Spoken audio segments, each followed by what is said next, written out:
Yo, it's your boy Ryan, Northwest Sports Fanatics, back at you with a new video. Today is Sunday, February 18th, 2024, with your boy Ryan and the Northwest Sports Fanatics. Make sure you guys subscribe to the channel. Smash that like button either now or on your way out. Donate to your boy if you can. Cash App $ORION NWSF or the YouTube Super Chat right here. We got the 2024 NBA All-Star Game. Tip-off is going to be here in about 15 to 20 minutes. Hope everyone is having a fantastic day. I was looking forward to doing the Daytona 500, but they got rained out like they have in the last few years. So we're going to have a Daytona 500 President's Day special tomorrow. So I was thinking either doing the Kraken and the Red Wings. That was going to be the number one choice. But since the Daytona 500 got pushed out till tomorrow, more than likely we'll do the Daytona 500 live stream. And then we'll also watch the Kraken versus the Red Wings as well. Hope everyone is doing good. Mr. Williams with a big dono right out of the gates. And I appreciate that. $69 dono for the mental health. Let's go, baby. I appreciate you. And you already know what it is. Mental health is very, very important. Make sure you're taking care of yours. You only have one. Mr. Williams, before the stream started, I appreciate you, brother. Let's go. Stacks on stacks.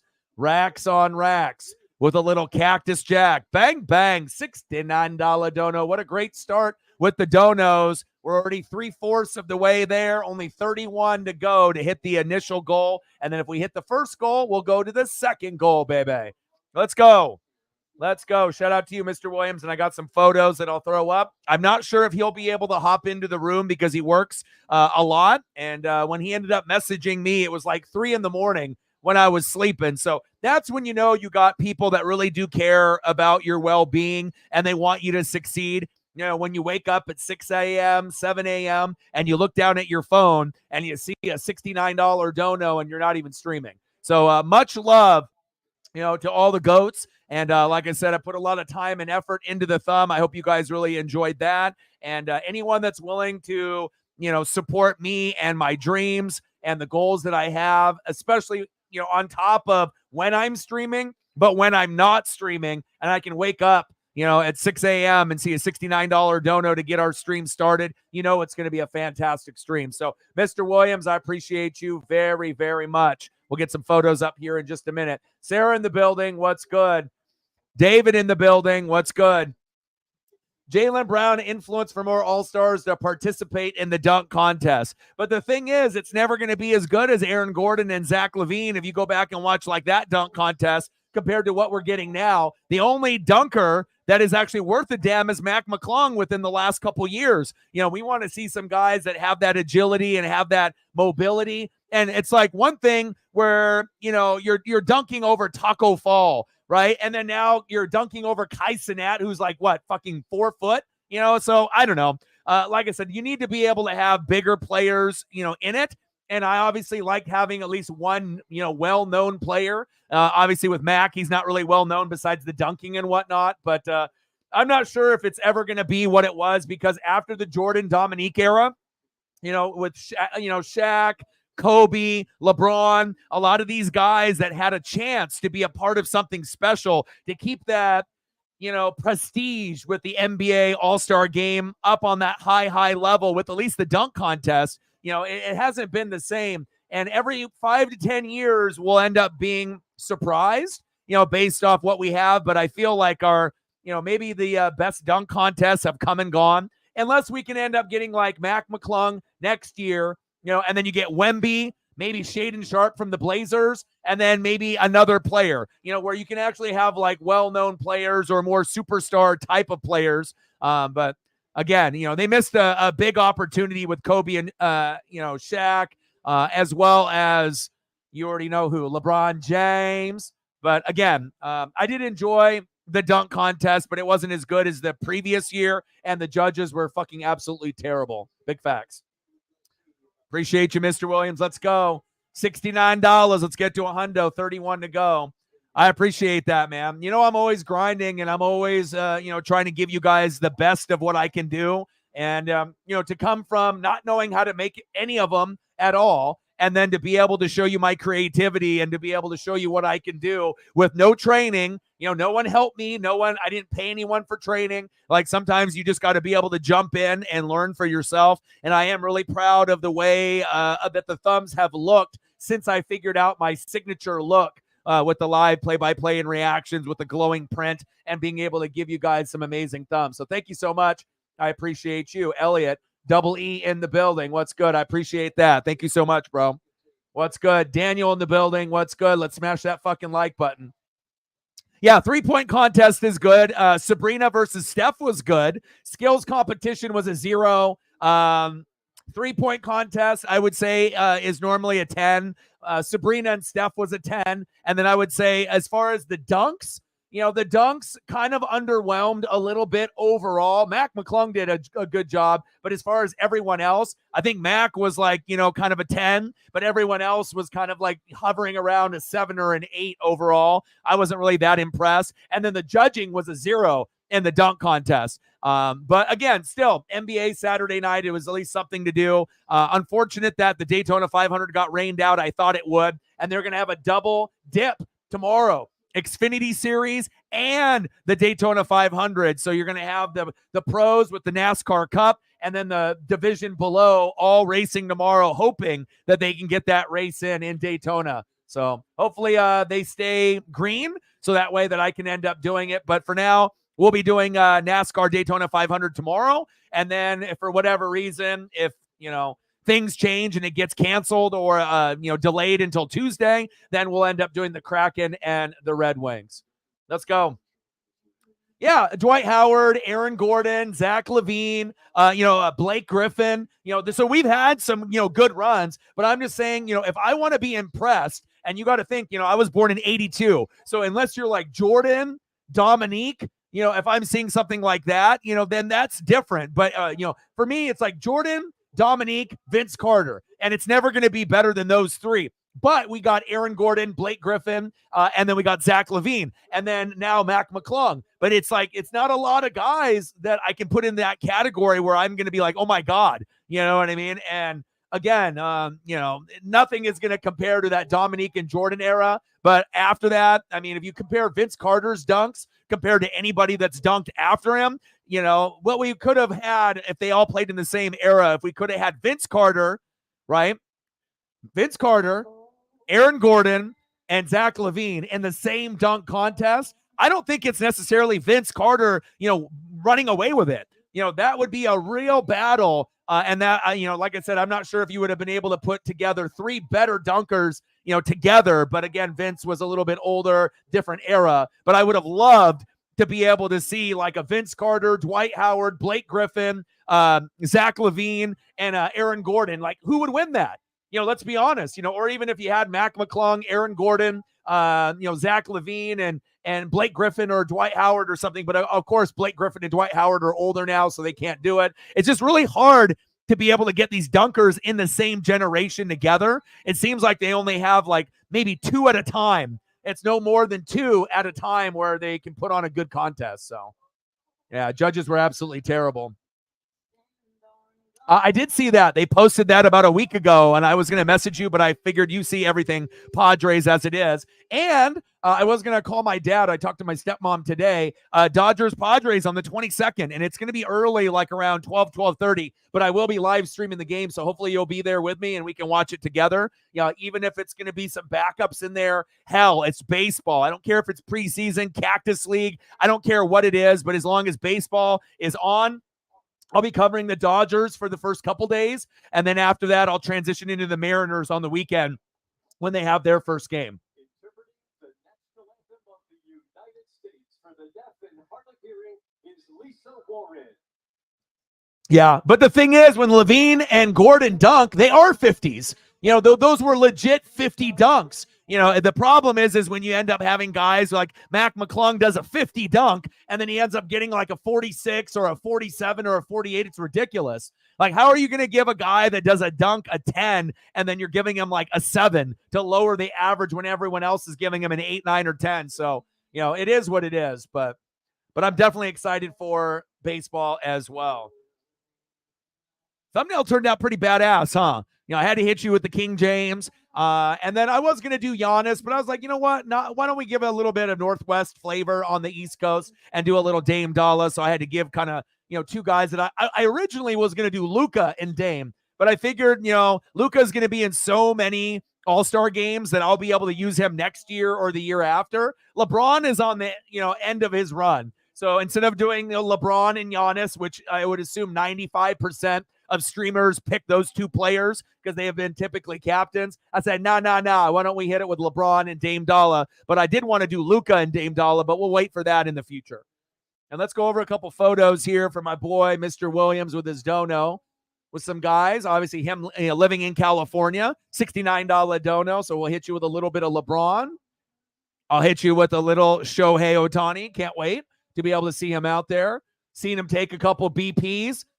Pretty amazing, man. I'm telling y'all, it's going to be so much fun this season.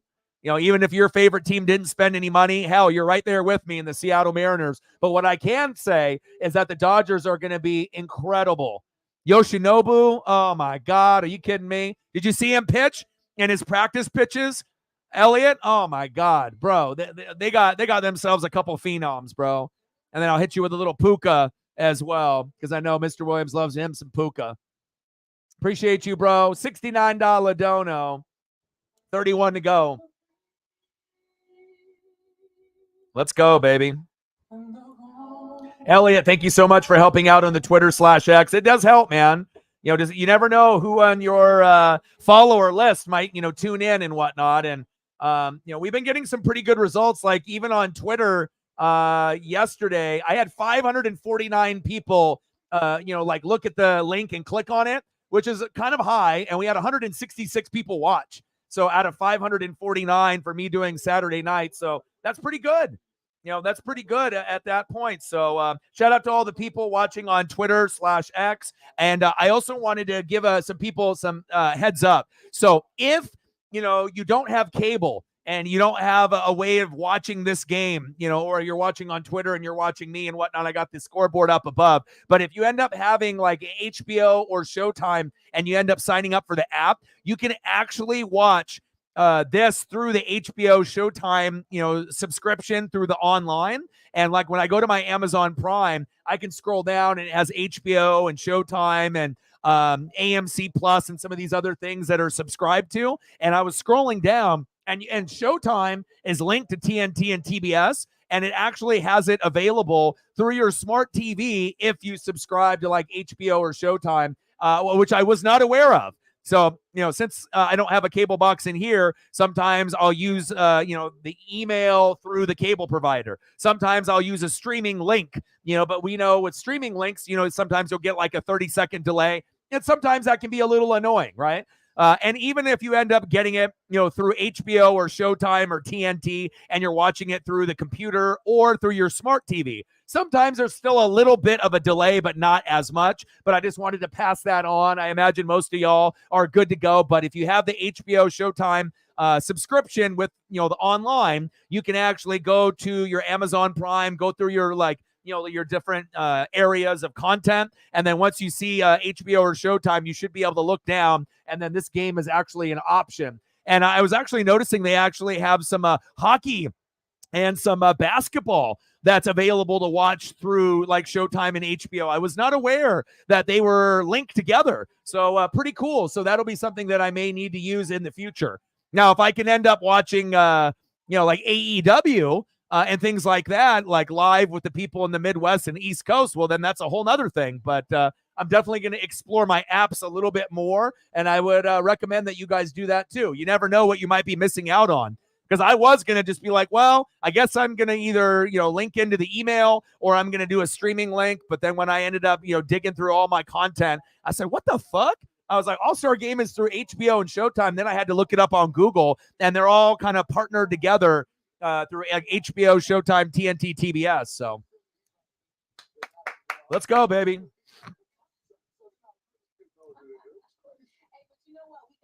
Nice.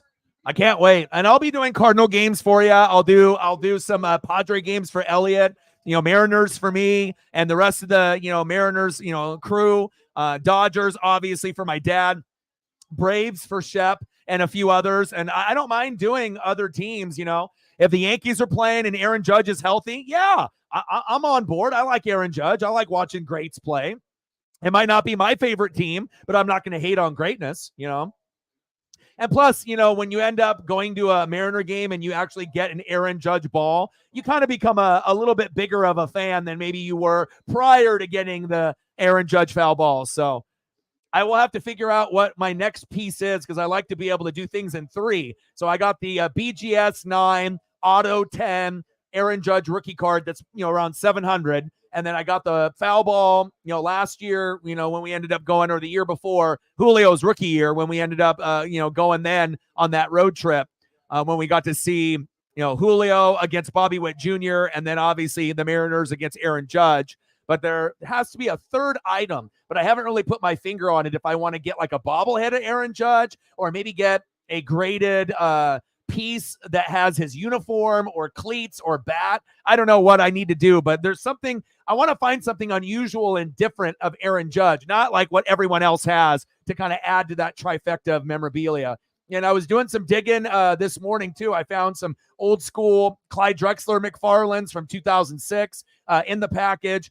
Bo Jackson, Darth Maul, some Dale Jr., Dale Sr. stuff, Dale Jr. starting lineup from 99 in the package, Dale Earnhardt Series 1 McFarland from 2001. So it's like Christmas for me. All I got to do is go into like a room, and start digging through my boxes, and you never know what you're going to find. It's fucking awesome, man.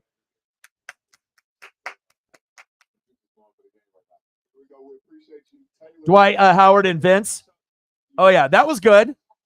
Vince Carter, yeah, Vince and Dwight, Aaron Gordon and Levine, that was amazing, but again, it's been a while since we've had 2 guys go after it back and forth. Jordan and Dominique were the first, then, maybe a little bit of, but the thing is then that one famous, dunk contest with Vince, doing the, hand inside the rim and all. I mean, I'm not sure if anyone has made dunking look prettier than Vince Carter. And the thing is not only was he able to contort his body in the air, he could jump the highest, right? And he would give you the most power on his dunks. So when you end up getting that finish, you can feel it. It wasn't like some of these dunks that you see by Mac McClung and some of these other guys where they barely get it in because it's such a difficult dunk. And then they're twisting in the air and then they barely get it to go in. I want to see them grab onto the rim, hang on it, but for me, it's like, as much as I love Dominique and Jordan, they are the original OGs. They are the GOAT. But excluding them, even as good as Aaron Gordon and Levine were, which were amazing, Vince Carter is, he's a national treasure. He's a national gem. Big facts.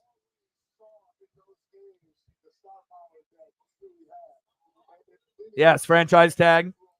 Yeah, I already know we're gonna end up doing Antoine Winfield Jr. So Evans ain't getting the tag. Hopefully we can work out a deal, and if not, then he'll end up signing somewhere else. But I have a feeling that Mike Evans will be back, and Devin White is gone. So unfortunate that I invested in 2 sewn jerseys of Devin White, but it is what it is. I already have a Levante David, but I love linebackers. It just kind of sucks. You don't anticipate a guy only going to be on your team for 4 or 5 years, but it's not like I'm going to burn it or give it away. You know what I mean? But I wish Devin White the best of luck in his future endeavors, but I know it won't be with the Tampa Bay Buccaneers because towards the end of the season, he was getting benched. And, whether it's lack of effort, lack of motivation, maybe you need a fresh start, whatever it is, I just want to be able to have players that are going to play hard every night. And, he definitely had a little bit of Randy Moss in him where he took plays off and then he got benched. And, unfortunate, but I'll still be rocking my Devin White jerseys. But at some point, I'm going to have to get myself a new one, either Antoine Winfield Jr., maybe a Tristan Wirfs, and if I don't go someone new, or newer, then maybe old school like Rondé Barber or Mike Allstott. But I got no money for jerseys right now, but maybe down the road.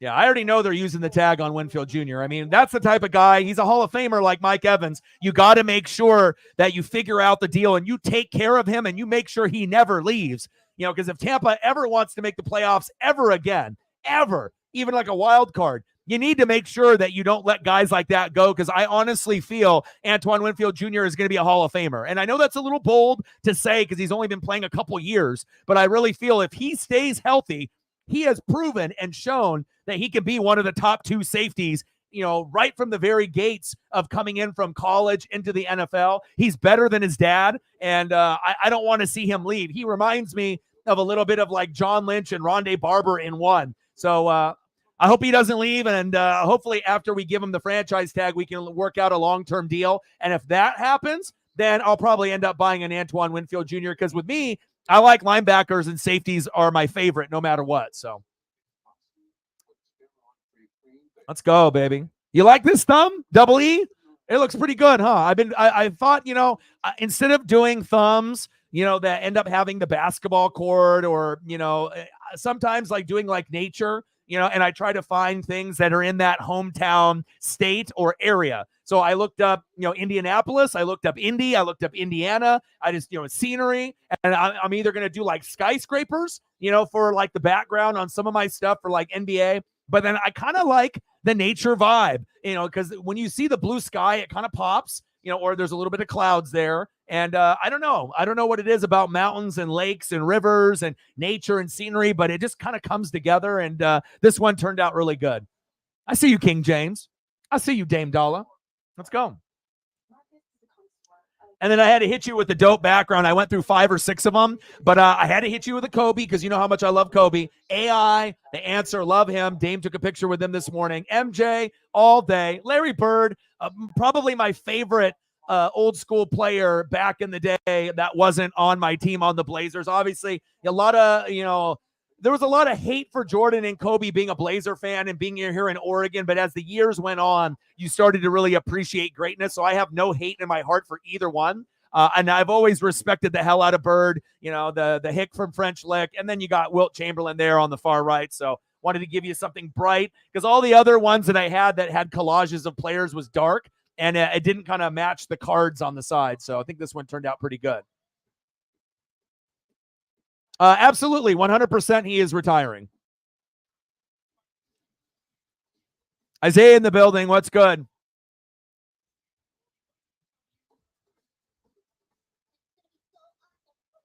Let's go.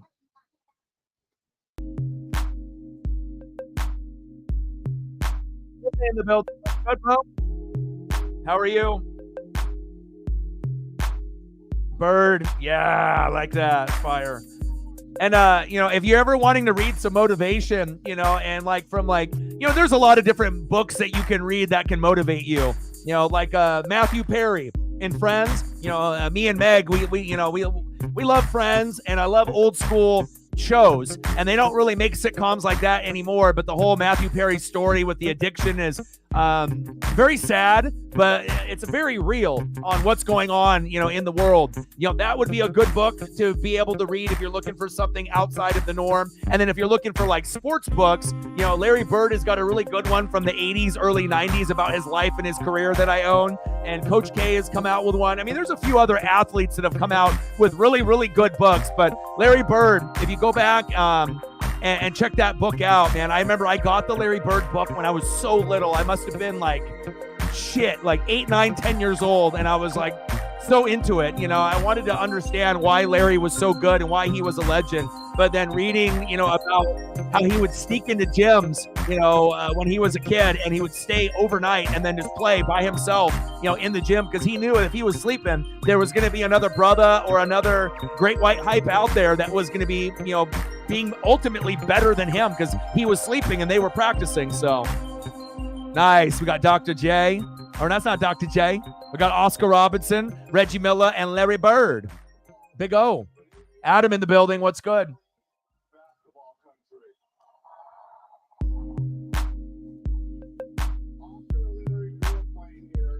Love me some Larry Legend, baby.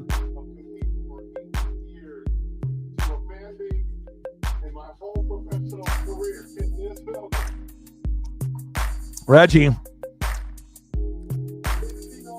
The original Deep Threat back in the day with him and Ray Allen. It was first Reggie, then Ray Allen, and then obviously you got to be able to see what you're seeing now with Steph Curry.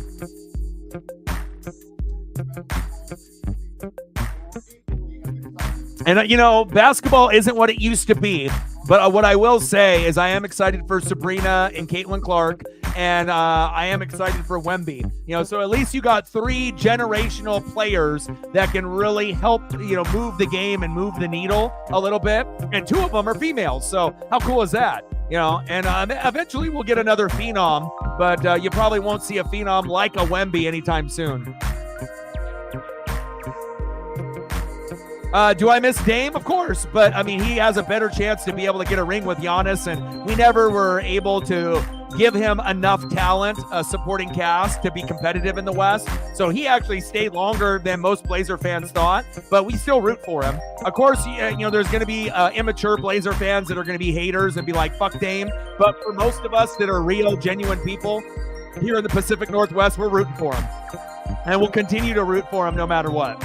But it's a little bit different of a rooting because, again, when you're not wearing the Blazer pinwheel anymore, it's different. He's on the Bucks now. So, we still will root for him to do well, and I hope he ends up, having great success. Anthony Edwards is a fucking G. He's fucking underrated. I like his game a lot. Karl Anthony Towns, baby. Cat.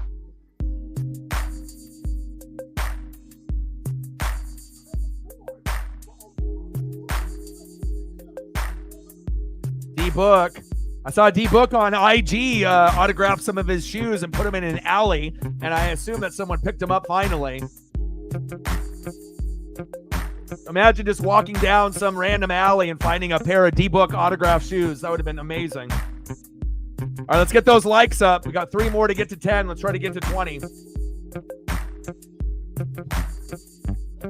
AD.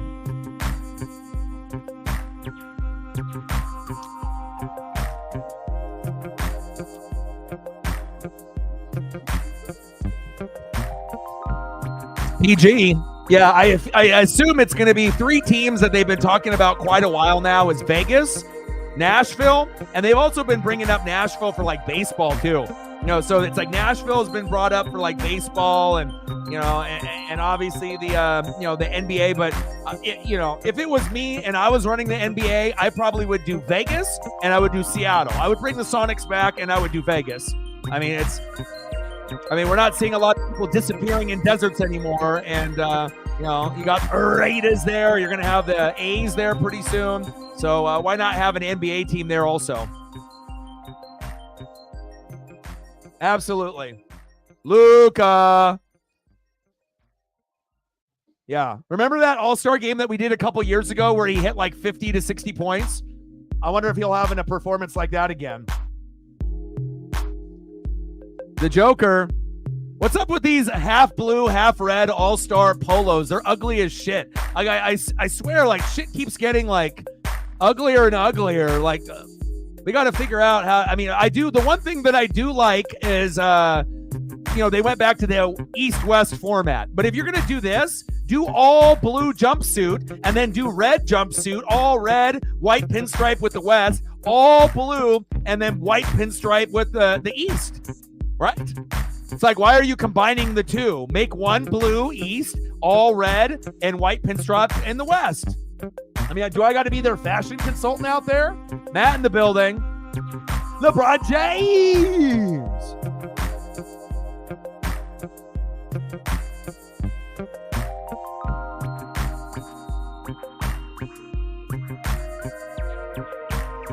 The Lakers, you already know how deep the East is, and you already know how deep the West is. So, for the Lakers, it's all going to be about health with that particular roster, but I don't think anyone assumes that, the Lakers are going to win it all anytime soon.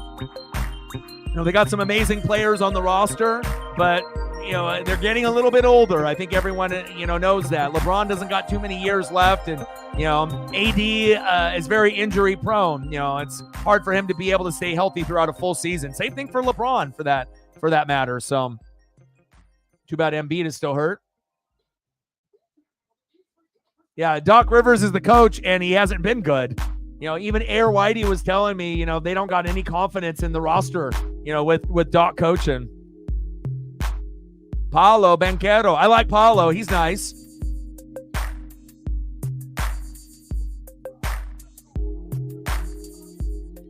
Scotty Barnes.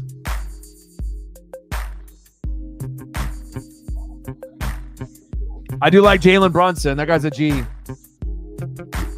Jalen's OG, dude. You know what I mean? He's real and he's a lefty. So, anytime I can see a OG and he's real and he's genuine and he's a lefty, yeah, sign me up. I like him.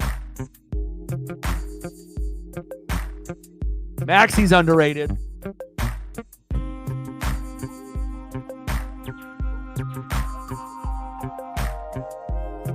But it also shows you, like, like if you're looking at the names of the NBA and they wonder why NBA ratings aren't very good. I mean, look at the names in the All-Star game. Some are recognizable and some are like up-and-coming guys, you know what I mean? But it just doesn't have the same kind of feel as it did back in the day with, like, Magic and Bird and Robinson and Ewing. Like, I feel back in the day the guys were kind of larger than life. And then now you only have a couple, like LeBron and KD are old. We love Steph. We love Luka. Giannis. There's like, some pieces, but it doesn't have the same kind of feel for the guys that aren't the superstars. Once you get to the superstars, you're like, wow, those guys are amazing. And then you got like the Hall of Fame legends that are old, like KD and LeBron. And then you go through like a lot of the others. And a lot of the others, the supporting cast in the All-Star game, they don't stack up compared to the supporting cast of older All-Star games, in my opinion. Some of the guys are good, and they're up and coming. Like, I like Shea from OKC. There's a few of these guys that are kind of up and coming. Anthony Edwards is fucking amazing. There's Dame Dalla. Weird seeing him in Milwaukee uniform, but it is what it is.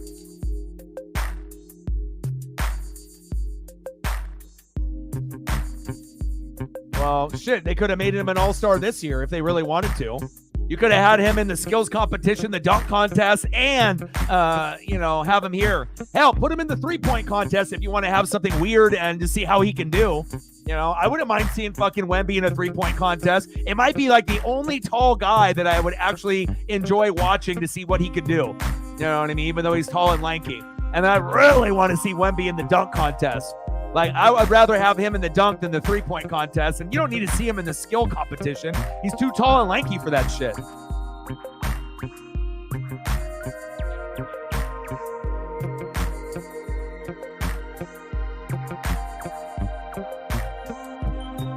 All right, baby. Let's go, baby. NBA All-Star Game 2024 in Indianapolis. King James, Dame Dalla. Let's go, baby.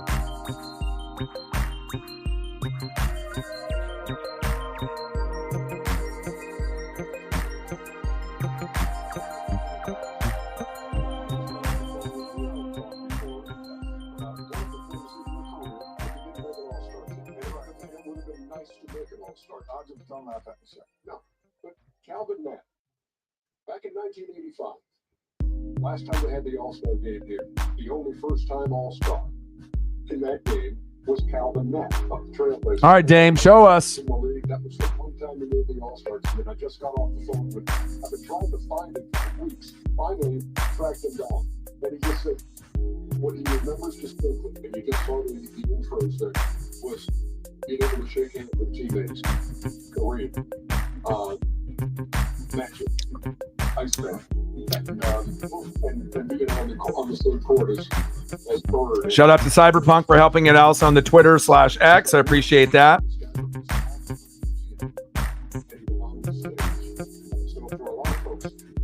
Shout out to all the people watching on Twitter/X. What's good? And shout out to the people that have helped out on this post already. Cyberpunk, Elliot, and Sarah. Thank you. Let's go. Oh, Halliburton's underrated too. I wouldn't put Halliburton in the same category as like Anthony Edwards, though, or Shea. Those guys are like super, super elite, as far as like being young guys, that can take over a game and take over the league. It's not like Halliburton is bad. He's a good player, but there's different level, to the players. It's like you got your Stephs and, your Lukas and your Giannis's, and then you have kind of like each tier of player, But I do appreciate Halliburton's game. Hope this ends up being a good game. And normally the All-Star game ends up being pretty good. So And again, if you don't have cable or if you're somewhere, with a device, tablet, computer, smart TV, and you don't have a cable box and you don't want to use a streaming site to be like 30 seconds behind, if you have an HBO or Showtime account like online, or you subscribe to like Amazon Prime or Cinemax or HBO, and you have a smart TV, you can scroll down, and I believe it's Showtime or HBO. And once you scroll down, when you're going to your Amazon Prime account and you see like HBO, Showtime, Amazon Prime, and also AMC Plus, you click on one of those and then it'll bring down a drop-down menu and you can see what else is available for like HBO and Showtime. And you can actually watch the game through the Showtime or the HBO app through your smart TV. So that's what I'm doing right now. So Pizzle in the building. What's good, brother? Yeah, I know it was supposed to start at 5, and now it's starting over 5:35. So, what's good, Pizzle? Fins up, baby. How are you? I hope you're doing well. Let's go, baby. Gang, gang. Football season's over, but hell, we got basketball. We got March Madness next month. We always got WWE and AEW. We got NHL, which will be firing away all the time. MLB in about 3 or 4 days, even though it's only Cactus League or preseason baseball. Who cares, right? So we got to be able to keep ourselves entertained until the NFL and college football come back in 7 or 8 months. Now we can still focus on the draft and the combine for us that are very hardcore in the NFL and recruiting in the portal and college football. But again, now we're transitioning into a point with no football, NHL, NBA, wrestling, and then we're going to get MLB here very shortly. Let's go. We got a prediction on who's going to end up winning tonight, East or West. Drop your prediction in the chat down below if you guys have a score or a prediction, if you'd like to throw that in.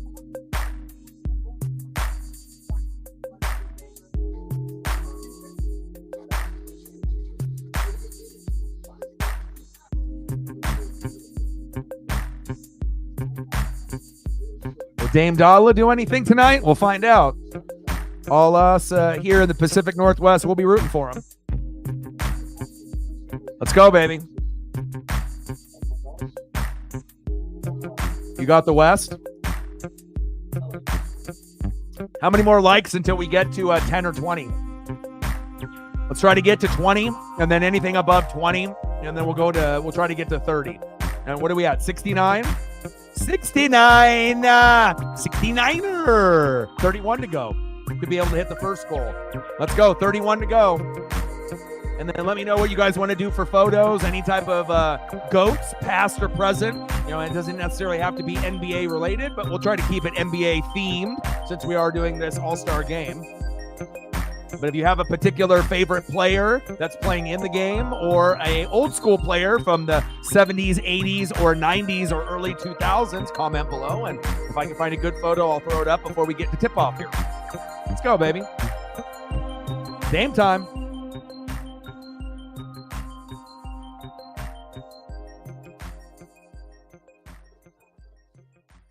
We are at 11. All right, 9 to go. All right. We got that.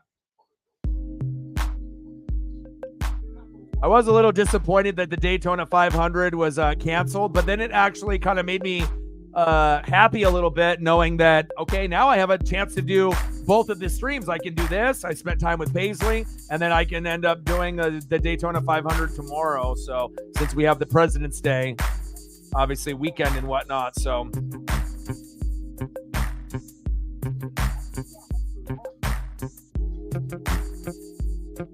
Kraken and Red Wings is on at 12:30 on ESPN,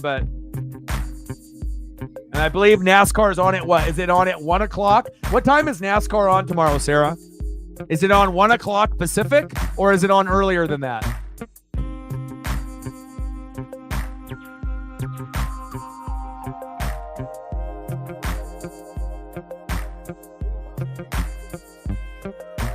'73rd All-Star Game. Let's get those likes up, baby.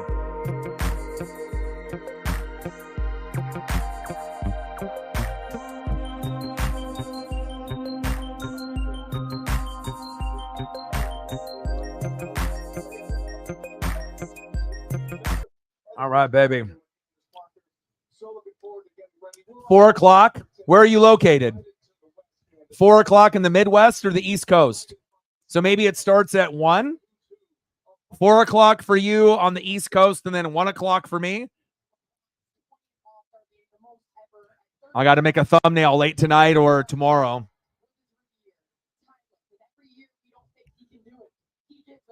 LeBron's 20th All-Star game. Golly. And then what? Bronny's going to get drafted by the Blazers in a couple years, and then LeBron's going to come to the Blazers for like 1 year. Is that what's going to happen? LeBron James.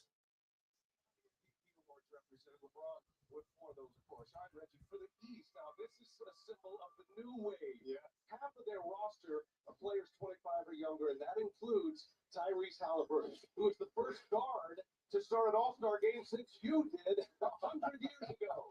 And he was only 4 when LeBron started his first All-Star game, averaging 22, the league leader in assists at almost 12 a game. All right, LeBron, I see you, baby. The face of this franchise here in Indiana, and don't be surprised, Candace. I know you're in Florida. All right, so 1 o'clock. I'm super excited, man. Anytime something starts, brand new, like, the beginning of NASCAR, the beginning of baseball, I get super excited, because once football ends, I need something to fill that void. I ended up watching all 7 seasons of Workaholics in a matter of a week, to be able to get things, on a funny level for me. And like I said, I highly recommend going back and watching some old shows that maybe you haven't seen in a bit. I was thinking about going back and watching the Chappelle Show, which I haven't seen from beginning to end in over like 10 years. So I was thinking, you know what? That would be pretty funny to go back and watch that from the very beginning. But I figured I would do Workaholics first. And my God, it is so good. It's very rare for me to laugh 2 or 3 times in a half hour in a show. And Workaholics can make you laugh every fucking episode. So good. Anders, Blake, Adam DeMant, baby. David Chappelle in the building. Speaking of Chappelle, we must have ESP. We must be linked.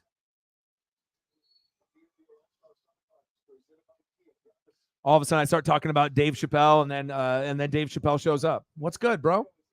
How are you?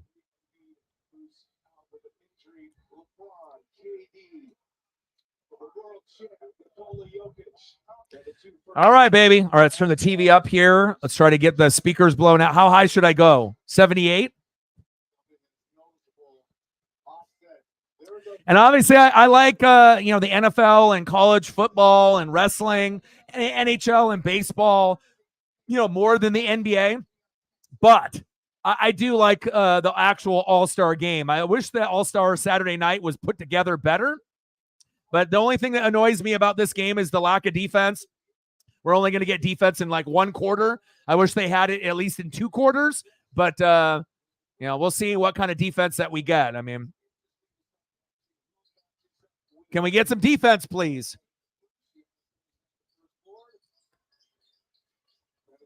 Effort is cool. Like, you can still do 360 dunks and alley-oops, while people play defense. You know what I'm saying?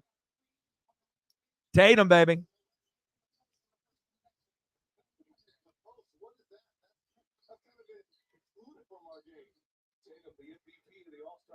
Oh, baby, they're firing from deep already. Oh, man, back-to-back threes to open the game. Come on, Dame. In and out for Dame. LeBron James.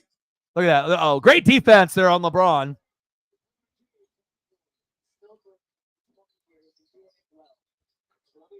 (10-5) West. Get that board.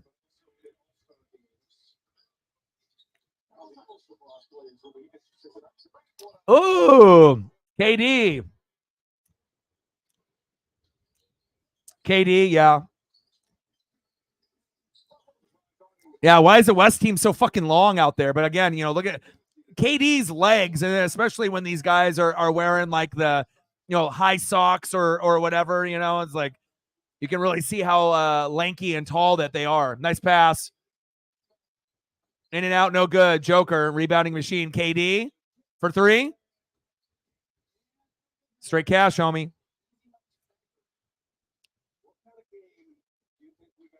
But the only problem with KD is that he doesn't make anybody better.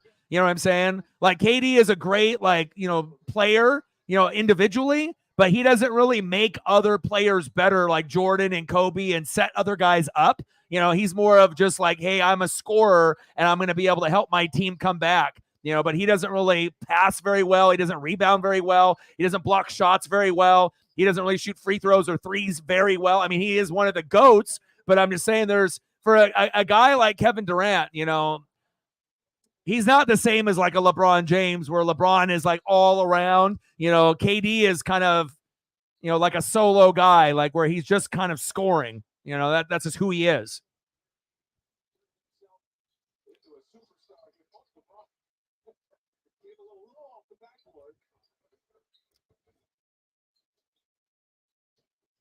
And I feel sometimes KD takes plays off, but fuck, who doesn't? A lot of these fucking all-stars do.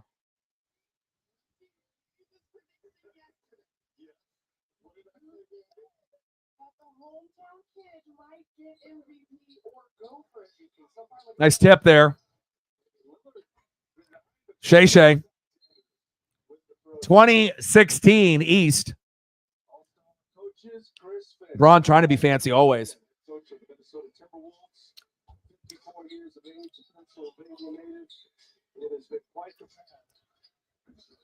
Man, they've been shooting a lot of threes, man. They've been making more threes in the beginning than I think I've ever seen. I mean, normally you'll get like a 3 here, but mostly it's like dunks and alley-oops. This is a little crazy. Wow.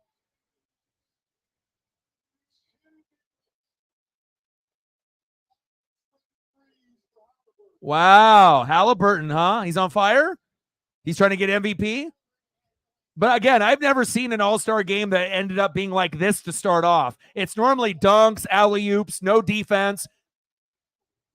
Oh, I was going to say, dude, 6 threes? Jesus Christ, dude. I mean, anytime that someone makes three threes or more, you're thinking it's usually Steph. Luka. Yeet! Ooh, there we go. I like that reverse dunk, Giannis. So, like, even though the defense is kind of sometimes suspect, the game overall, I mean, it's much better than the Pro Bowl and NHL All-Star game. Sometimes, I think that I would even watch probably, I mean, I guess it just depends. Some years the NHL All-Star game is really, really good. Sometimes it's just kind of a watch. But even if you aren't the biggest fan of the NBA, this is an easy game to watch. You know what I mean? You can still hate the NBA and kind of enjoy this game. 25-22 East.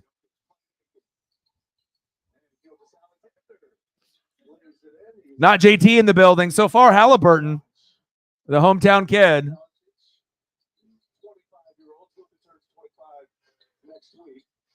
Halliburton's got 5 for 6 from deep for 3. So I don't know how long Halliburton's going to get to play, but Halliburton's trying to get to 40. You can tell 30 to 40 points.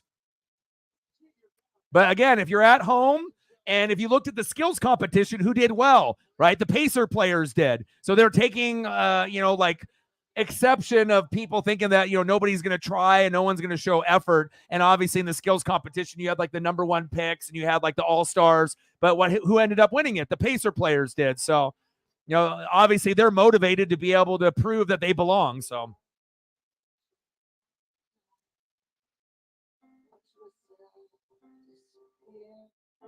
Let's get a Halliburton up here. I think with those 5 threes, I've never seen a start like that. Have you guys ever seen a start like that? Where it was like a 3-point contest at the beginning of the game, maybe like towards the end of the game or in the second half, maybe, but not in the very beginning of the game. But I'll take it. I actually would rather see a lot of deep threes. I mean, we'll get plenty of dunks and bad defense and alley-oops, but if you can see a shooting, kind of exhibition, that would be kind of cool, Like the last time we saw like a really good like shooting exhibition was Steph Curry a couple years ago that Elliot was mentioning, where he ended up throwing up a 50, 60 point performance. Remember that? Tyrese Halliburton, the man of two voices.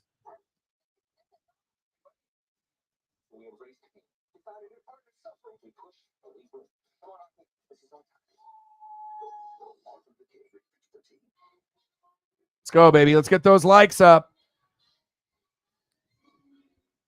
And we're at 69, 31 to go. For real, though, I feel like with NBA players, their range has gotten deeper and deeper and deeper. And I think at first it was kind of a joke where they would just kind of do it in practice and they were just kind of fucking around. But then they started to realize like how good their range was. And if they're not going to get criticized from shooting almost from half court and it's going in and their coach isn't going to bench them, then fuck it. Just let it fly. And that's kind of been the mentality in the last 5 years for a lot of these NBA players like Dame and Steph and Clay. They're just like, fuck it, let it fly. And then when they see other players like Dame and Steph doing it and Clay, then they're like, fuck it, I want to do it too. So the only problem is a lot of these other guys can't shoot like Dame or like Steph. So, but Halliburton, I like what I'm seeing. I see you, my G.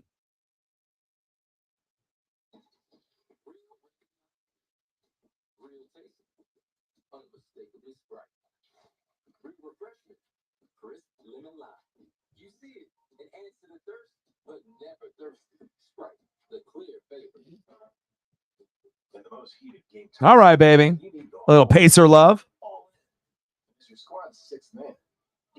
I'm trying to think if I have any like good Pacer stories. You know, I collect memorabilia from like every team and every sport, NHL, MLB, NFL, college. So you never know. It's like, it might not be my favorite team, you know, but if I see something cool and unusual, I'll make it a part of my collection. And then at some point I'll give it away for free to a big fan of that team. Sometimes like I've given away with my toy collection and my card collection, I've probably given away like 25 to 35% of my total collection since I've been collecting, believe it or not, because I just like to be able to, you know, put pieces that can go somewhere where it can be appreciated rather than it sitting in my room or in a box or in storage or somewhere else. So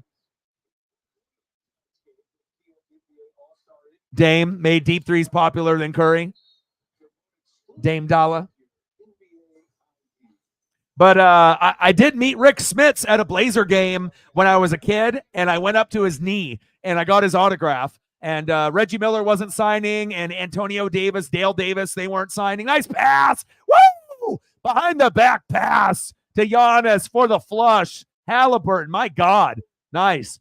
And Rick Smits was really, really nice. He was the only Pacer player that was nice enough to talk to me and get the autograph and whatnot. But I mean, when you're 7'4", and at that point I was probably like 5'5" to 5'7", I was in just complete awe. But pretty cool. You know, like I said, I don't have any other really stories from the Pacers or anything like that, but just besides meeting Rick Smits back in the day.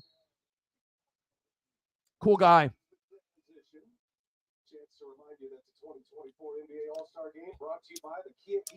What else did I find? Oh, I found my Walking Dead Daryl Dixon McFarlane figure with the motorcycle and the crossbow. I was looking for that for like a couple weeks, and I finally found it this morning. So I got all kinds of, it's like a fucking Toys R Us in here in my room. I don't know how many goddamn things I have laying out here, but it's like heaven. It's like a toy store for me here.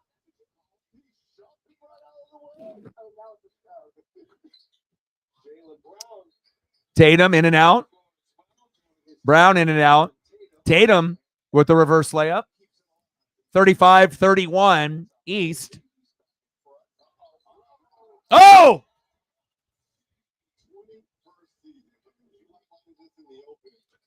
Golly. Dame Dalla. And, you know, we know LeBron is old, you know what I mean? We know he's getting up there in age, you know, and I don't think people will really appreciate LeBron and how good he was for the length of his career until he's retired. And they go back and watch his first 5 years. Go back and watch the first 5 years of LeBron and the crazy dunks and shit that he was doing and the hang time that he was getting. Like, I think people kind of forget, You know, it's like recency bias. They're like Luka and, you know, all the guys that are kind of hot now. And obviously KD and LeBron are kind of, you know, aging and old and whatnot, but, you know, they can still do it. You know, and that's what really is going to separate some of these other guys from like guys like KD and LeBron, you know, is to be able to have that longevity and to be great for years and years and years. Oh, air ball. Lillard is cooking. Look at LeBron.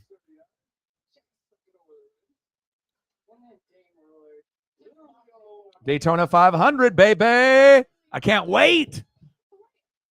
I can't wait. I just hope it doesn't get rained out. And they're doing the double dip tomorrow too. I tried to watch a little bit of the trucks when they had it going on.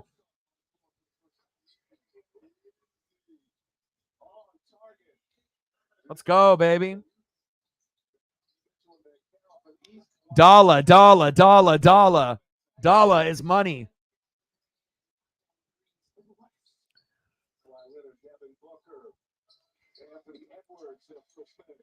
This is crazy. I have never seen an all-star game with this many threes in the first quarter. Has anyone? And I've been watching this all-star game since like the 80s. So I haven't missed an NBA all-star game in my life. Like, even though the NBA isn't on my priority list as it used to be, as, you know, when I was younger, but I still, you know, even if the NBA pisses me off, right, for the most part, I will not turn my back on this game. You know, I still will watch this in the festivities during the All-Star weekend, and I still will, you know, pay attention to what happens in the playoffs.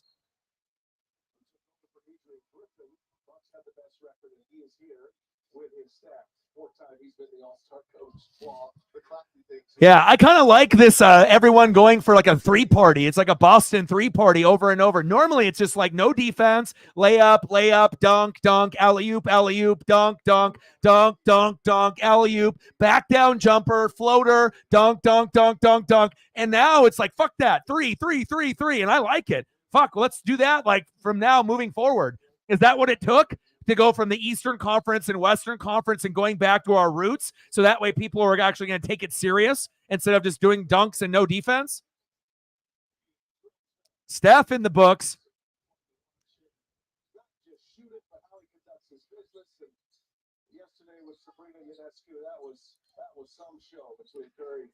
They actually used to do that. But then they had injuries to some of their players. I actually, you know, it's really funny that you brought that up, because I read an article that they actually had a Legends game that they used to do with like Rick Barry and some of like the old school guys from like the 60s and the 70s and the 80s. But then after they did it for a couple years, a couple of the players ended up getting serious injuries, like, you know, like they tore their Achilles or whatever it was in the game, a couple of the old heads. And then after that happened a couple years, then they took the Legend game out. But I wouldn't mind, you know, I mean, I guess it just depends on if these guys are still in shape, because you got to think, if you're a retired NBA player, not all of the NBA players are still in shape. A lot of them have gained a lot of fucking weight, you know, and they're either, you know, grandpas, or, you know, they're in a different profession, or they just let their body go because they're not, you know, an NBA player anymore. So I'm not sure if you'd like to watch a bunch of fat former NBA players go up and down the court huffing and puffing, but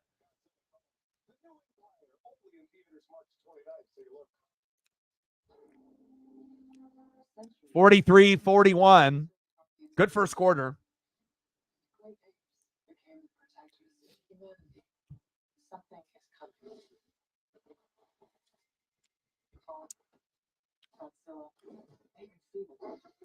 Yeah, Bill Walton is a chill dude, hippie, Grateful Dead.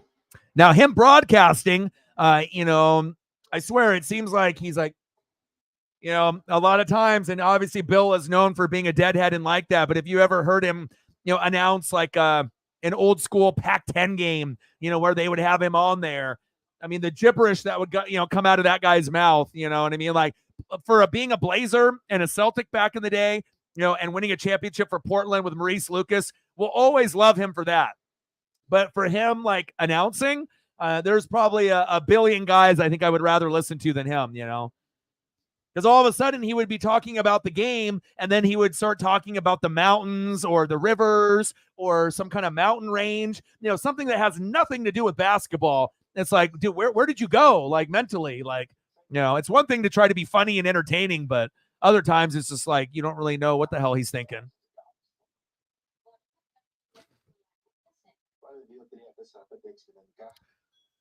Reggie, Ray, Kyle Korver. That would be interesting. A Legends 3-point contest. Or if the Legends went against the current, like a 3-on-3 where you had 3 Legends against 3 current. That would be kind of cool.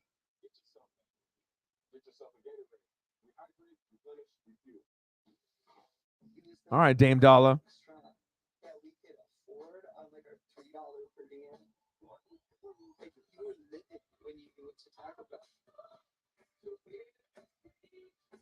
Leading scorers in the game so far, Shea and KD was 7 apiece.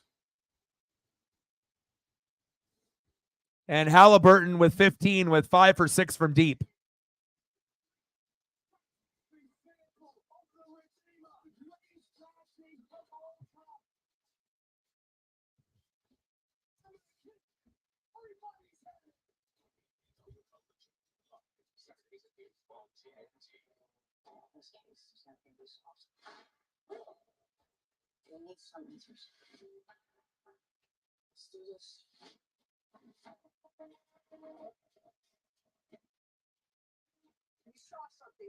Shay's game has come a long ways too. Like we already knew how good he was as a young player, but it's like, especially when you can see a guy that looks like they can score 15 to 20 a game and then they can up it up to 25 to 30 a game. That's when you know.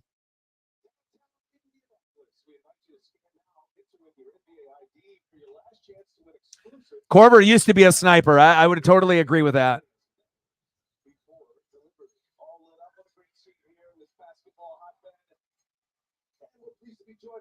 Jason Tatum got a good first run in there. Jason Tatum, the MVP from a year ago. How has your All-Star experience been thus far? All right, 8 more likes to get to 20. Let's get there. I'm still a young guy, but I feel good. 47-41 East.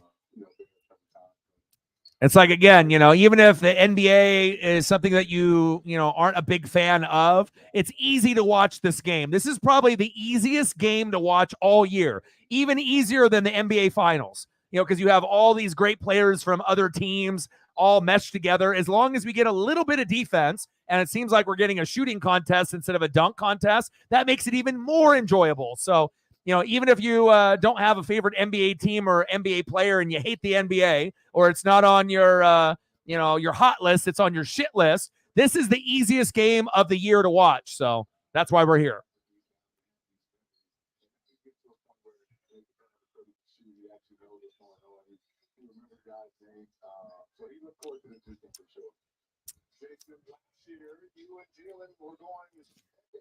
All right, anything you want, brother. You want to talk about TV, pop culture, music, what we got going on coming up for the Ducks, whatever. I mean, like I said, we talk about everything here. I mean, the only things that are kind of off limits is politics. Everything else is we're good to go.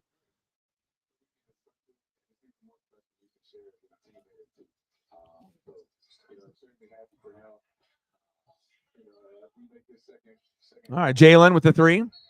Oh, he stepped out. 50-45.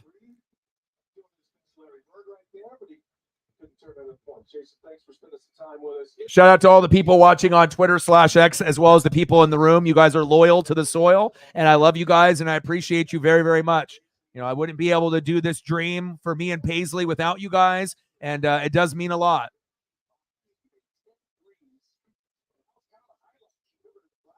Swing it, baby. Steph for 3. In and out, no good. Oh, cherry picking there.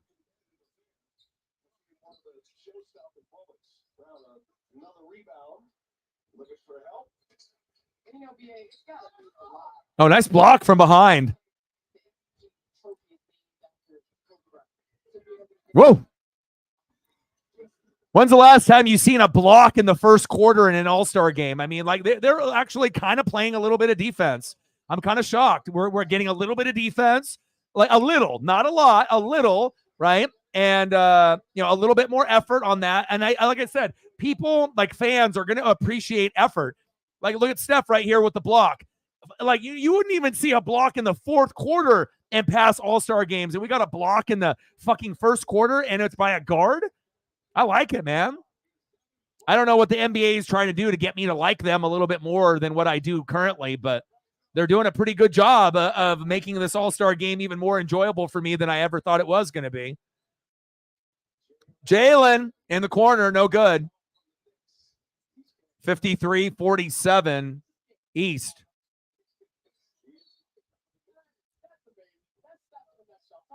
Ron in the building, what's good? What'd you end up doing at the church? Did you end up like handing out like food or like supplies for the cold with all the snow and stuff? What did you guys do? Like some kind of food raiser or fundraiser or helping some homeless out with some clothes and some food? What do you guys do there at your particular location?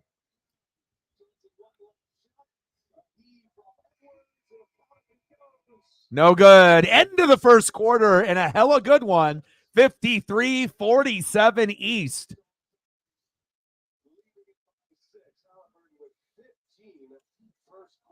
Halliburton with 15 points. I assume that's still number one. Let's take a quick peek. Anybody got more than him? I don't think so.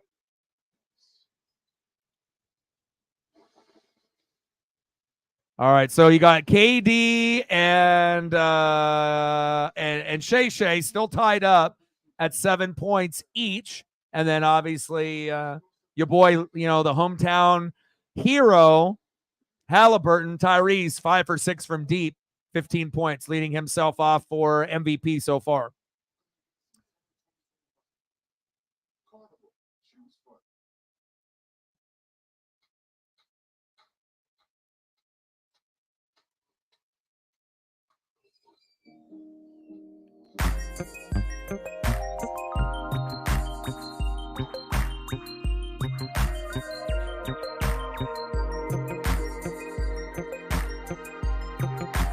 Let me know what you guys want to do for photos. Keep me busy, during the commercial breaks and anything like that. Anything that you guys want to see from your favorite players or whatever it may be, you let me know.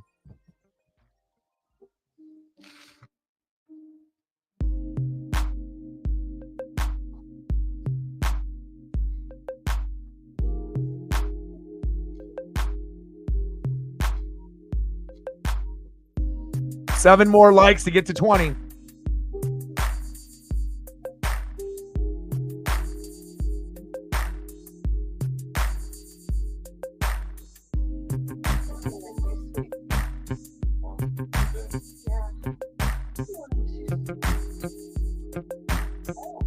Oh shit, that's not good. You want some Tatum? I got you some Tatum.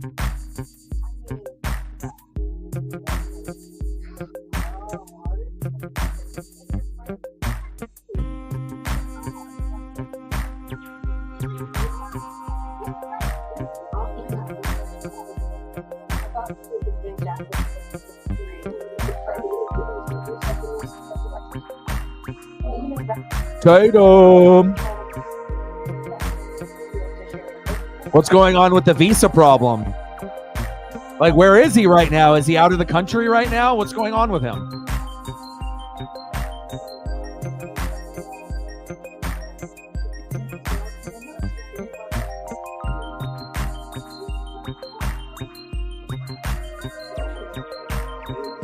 So I would assume most people have tomorrow off work, right? I would assume most people across the United States, since it's President's Day, they have it off.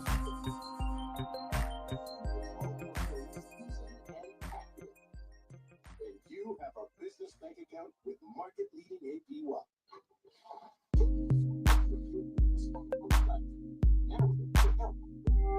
That's how the business works.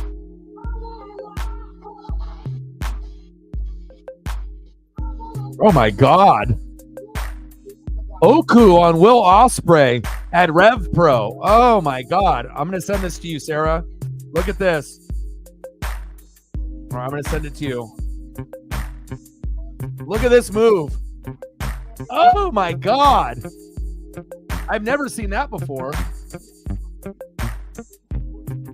That's why I like watching Will Ospreay. You know, he's like Kenny Omega. It's like must-see TV when they're healthy. And we'll get a profile photo up here, and hopefully that gets fixed for you.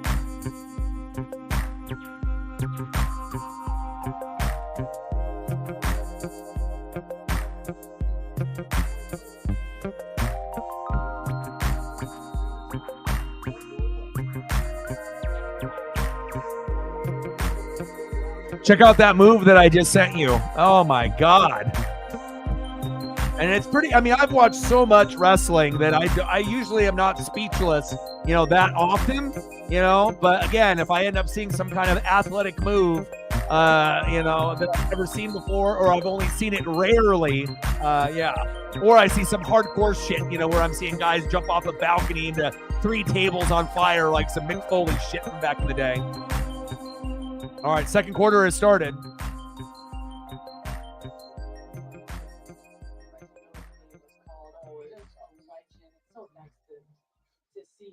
Oh, okay. Caraco. NFL is 365 24/7, Matt. So, you know, whatever you want to do. Oregon Ducks, you know, you just got to do the things that you love, you know. And if that's, you know, with more college football, then stay with the college football vibe. We're going to need someone to be able to provide that information all year round. And if that's what you like the most, you can always sprinkle in a little NFL also. If you want to sprinkle in some like Denver Broncos, Green Bay Packers stuff, or some of the players, you know, wide receivers on those teams, or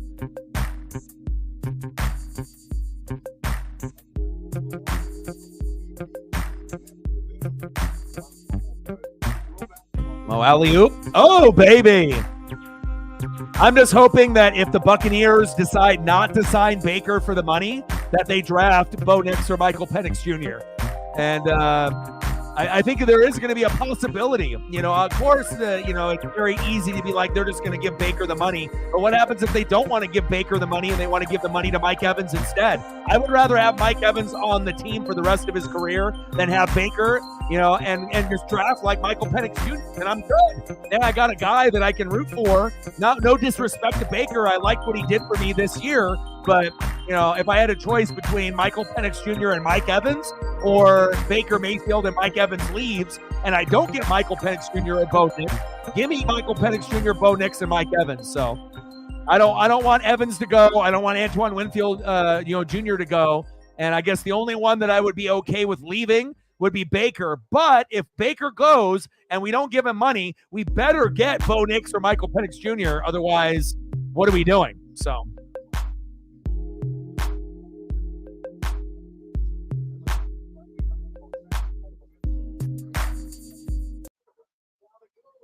Nice job, Brunson. Mitchell. Oh.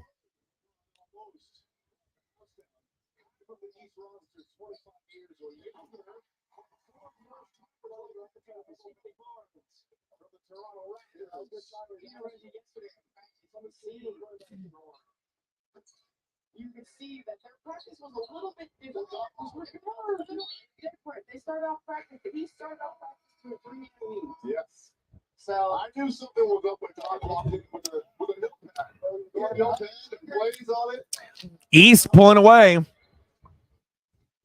17-point East lead. Let's take a look at tonight's FanDuel Live point spread. But 17-point lead in basketball is fucking nothing. Like literally, you could catch up in 17 points down, you know, within like 2 minutes. You know, 2 to 3 minutes. You know, depending on what kind of defense is being played.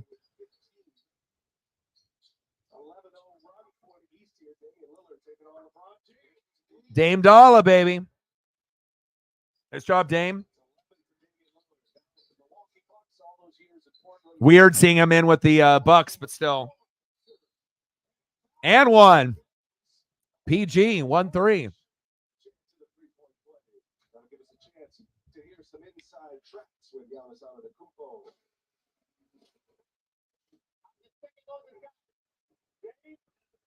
I don't look at David like, oh, yeah. Right there, look, look, older. Big, Mike, but no, we can hold this box here. Like, we got to be some kids doing the shit. We got to be like, think about, come on, Dave. You all know realization when you're not the youngest in the room, youngest at the All-Star game. Goodness. Giannis realizing what we all did at that point in time. The 39-year-old LeBron Hamilton, Trae Young, just onto the floor. He travels with it. But you can use that youth to your advantage. This was your point, Candace, you made, like, for an all-star games / pickup game, the smaller you are, the younger you are, kind of go all day here. Durant in the corner, up and over. Giannis sticks it. All right, KD. 75-62. Experience the size of the West. And the shot makers. Yes. The closers of the West. Oh, shit. Cat said, fuck it. I'm just going to dunk it myself.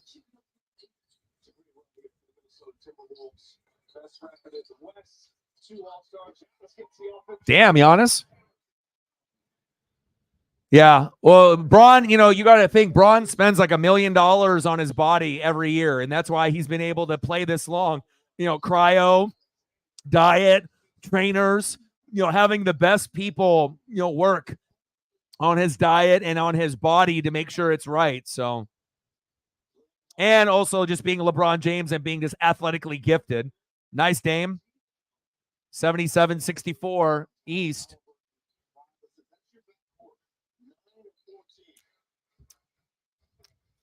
Crazy is Braun dunking in his first 5 years on Cleveland.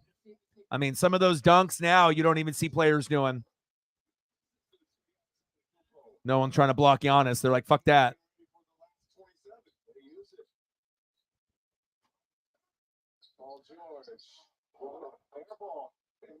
Defense a little bit worse in the second quarter. Giannis with the missed dunk.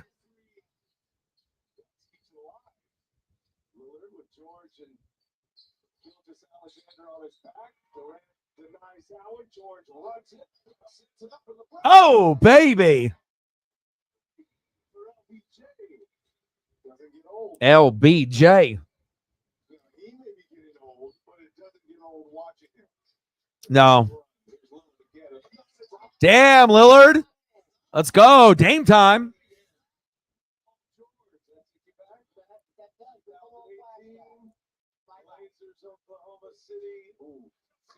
Wow.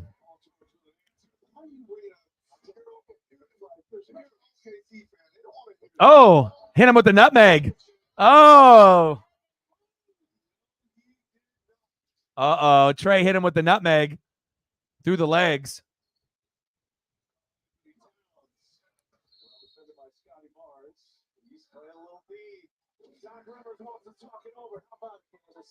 That was a game right here. LeBron catches the ball and it puts it straight to the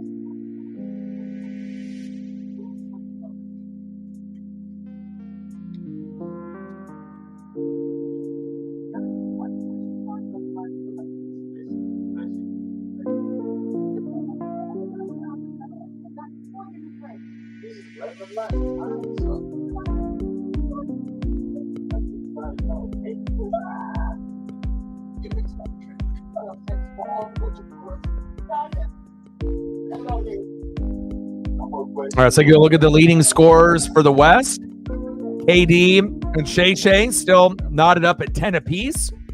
And then with this kind of route of scoring, Lillard has taken over for Halliburton, and Lillard's at 17 right now. Halliburton at 15. All right, Dame. Dame's like, fuck it, I'm trying to win MVP. I see you, Shea. See my good one here at KD.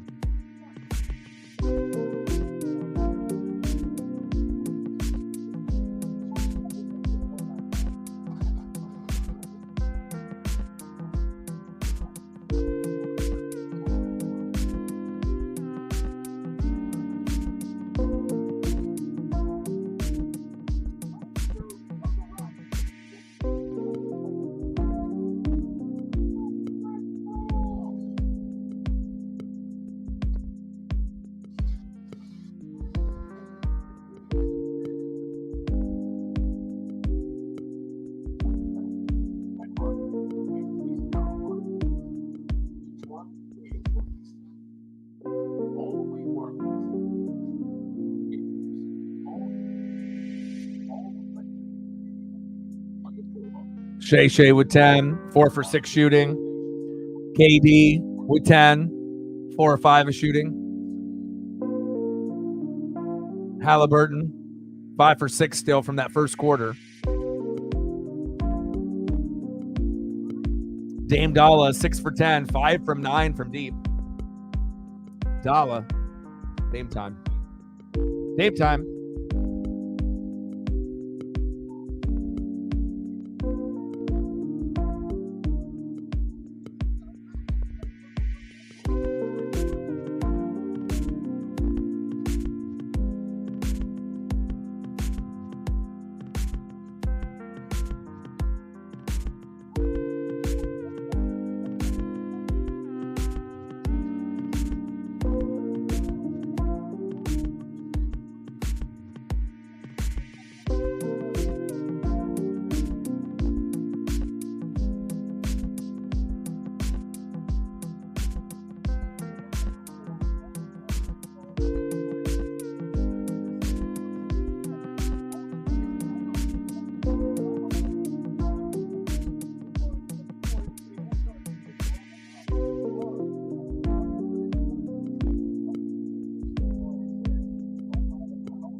Sabrina. I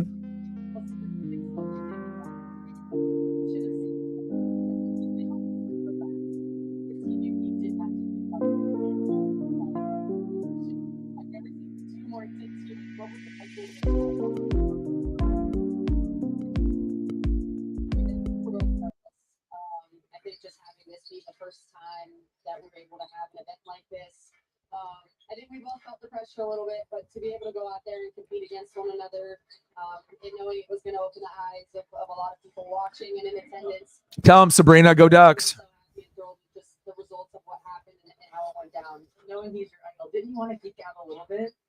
Oh yeah, the whole time I was cheering and clapping for him as he was shooting, wanting him to beat me.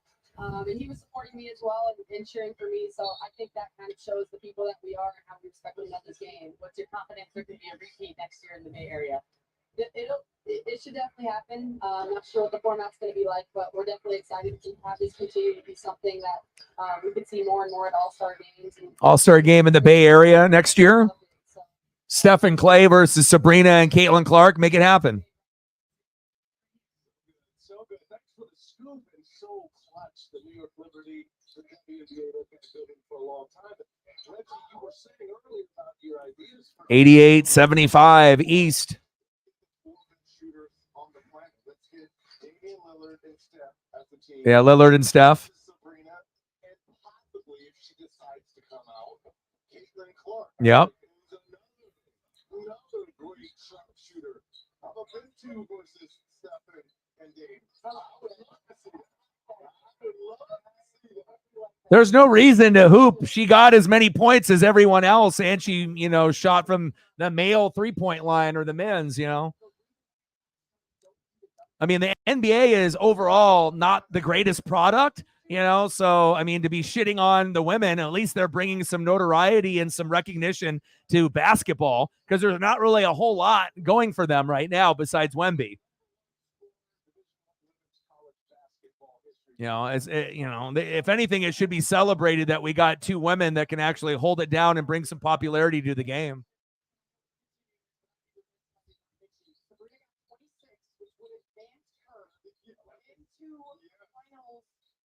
Yeah, like stop acting like Sabrina got 6, and he got 29. You know what I mean? Or stop acting like Steph got 29 and she got 16. I mean, she got fucking 26. Like, she broke the record. She's even scored more in a round than Steph ever has. Like, what did she have? Like 37 or 38 when she broke the record. So, you can definitely tell the people that have watched basketball and the people that haven't.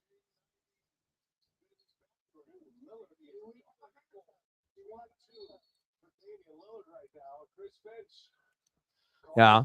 Well, it's like let's be honest, with like a majority of college women's games and WNBA, there's not a lot of global interest. You know what I mean? Their players don't get paid very much. They're not on TV that much. They're not branded very well. But even the NBA isn't very branded very well either, you know, with their superstar players, you know. But shooters can shoot, and it doesn't matter if you're a male or a female. You know, you put Clark and you put Sabrina against any dude, they're going to either beat them or they're going to be very, very close. And if they lose, so yeah, well, which she should, because if you actually watch Sabrina's games when she was in high school and college, as well as like Caitlin Clark, they shoot from deep like Steph and Dame do. You know, they don't do it, you know, to show off. They're just doing it based off their range. So, you know, every once in a while there might be a show off moment, you know, here and there. Like, look at my range and look how deep I can shoot. I can shoot as deep as Dame or Steph, but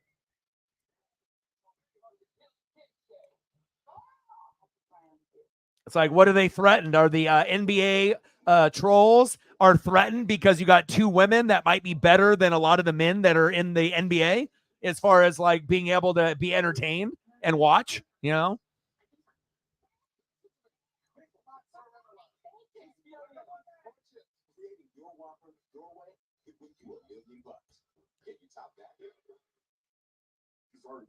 So hold it up high. Clock in for happy hours, like nights, regulars. Because you don't just carry kegs. You carry the night. You are fighting. This is your reward. Fidelity, the mark of a fighter.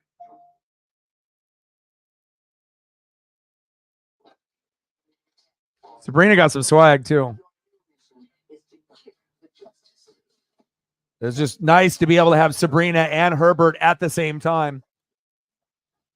Just like, you know, Sarah's got Caitlin Clark. I got Sabrina on my side here. So it's kind of ironic that, you know, we got a elite female from both of our colleges that we root for me and Matt for Oregon, and then you for Iowa. Coincidence? I think not.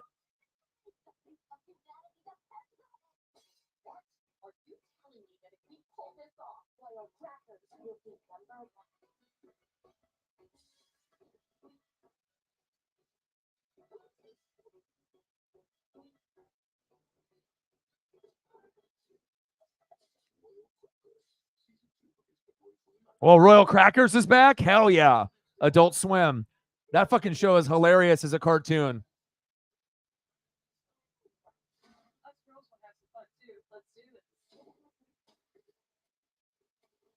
Elliot, what are you watching right now?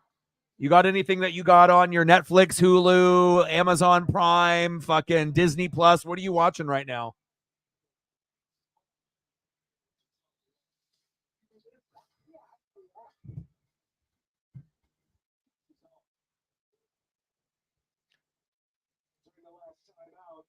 Annie Myers Drysdale. She is receiving the Kobe and Gigi Bryant WNBA Advocacy Award. Arkansas won it last year. And Annie Myers Drysdale, a trailblazer in a lot of ways, Candace. Trailblazers in a lot of ways. I mean, drafted to the Pacers, you know, just huge to both the men and the women. And I think that Vanessa did a great job of keeping the legacy of Kobe and Gigi alive and what they meant to not only the NBA, but how much they grew the WNBA as well. No question. Well said. Congratulations to Annie Myers Drysdale. Still on the air with the Phoenix Suns. Doing a great job. Yeah, best part about Sabrina and Caitlin Clark, though, you know, touching on the females, they're good people.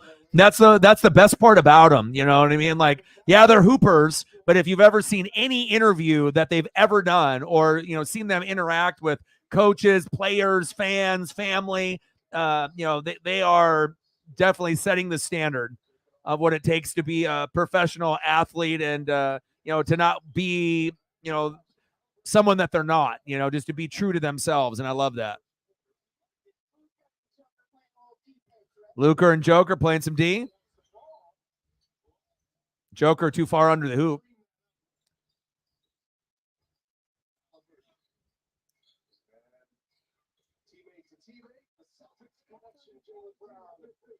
Yeah, Jaylen Brown with that three. 99-82 East. All right, Steph. question you asked us. You said, is it possible? West down by 15. They need to get on a little bit of a run. Wow.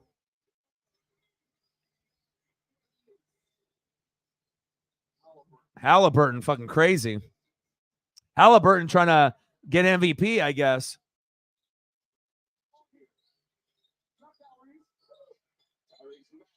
Maxey.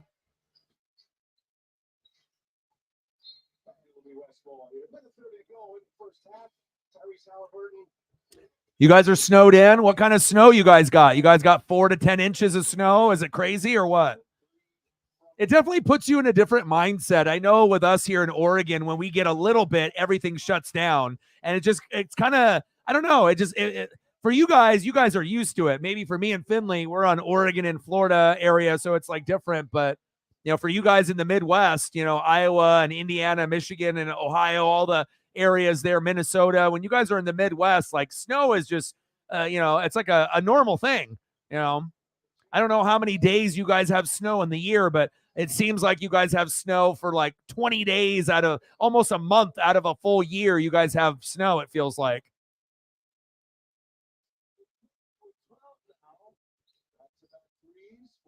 Halftime, 104-89 East.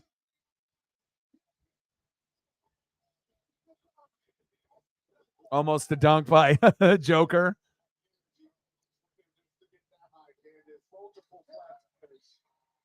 5 inches of snow.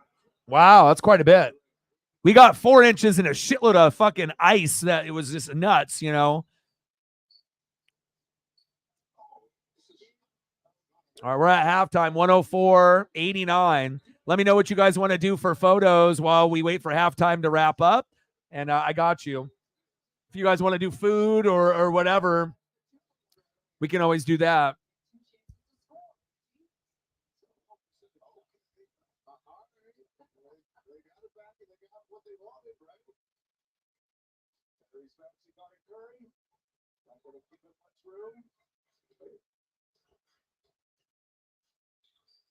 Trying to get up the last shot. Oh, let's Maxey go by. Curry, no, I'll take it to the half. And you want to go above the rim. One of the hottest flyers this league has ever seen. Nikola Jokic, sit for a couple of belts a year. Oh. I think he wanted to, and he loved the other, but I don't have enough to do nothing. We just experienced the all-time record for points in a The 2024 NBA All-Star Game is presented by Kia.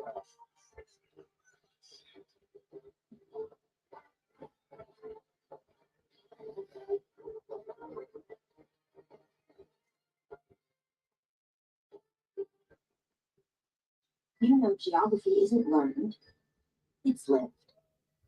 Your companion certificate allows for the ultimate show and tell. The best memories use all 5 senses and can get you closer to medallion steps.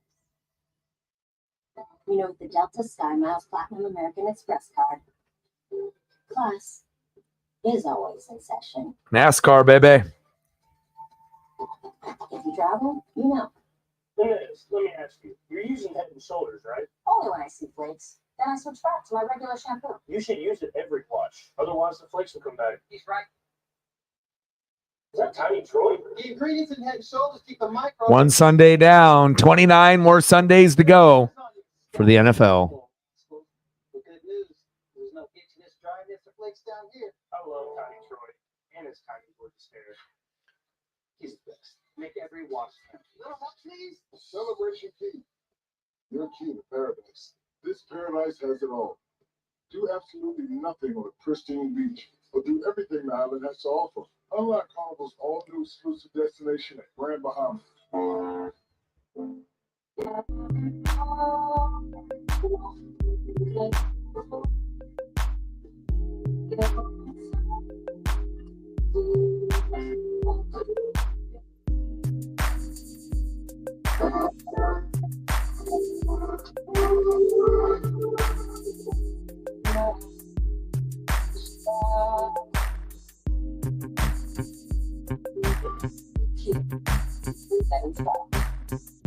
The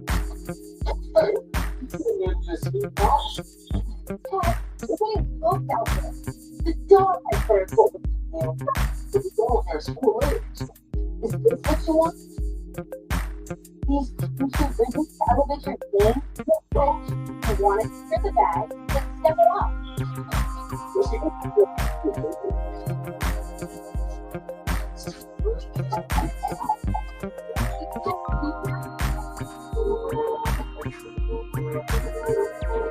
That's because it's just performance. Because I don't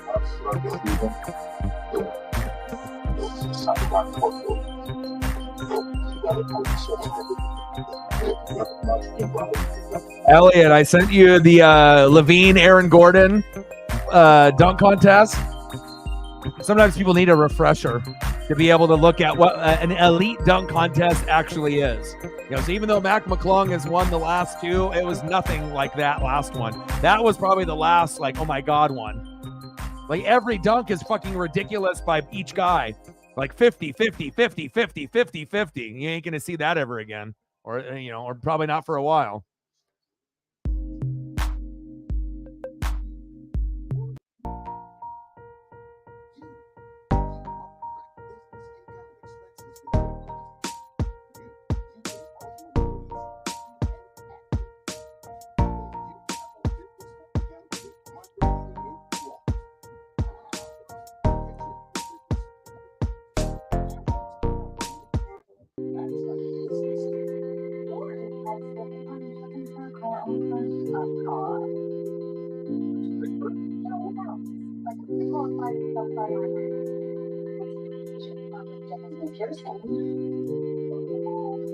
All right, I'm gonna go check up on Paisley here real quick. Get a little refill.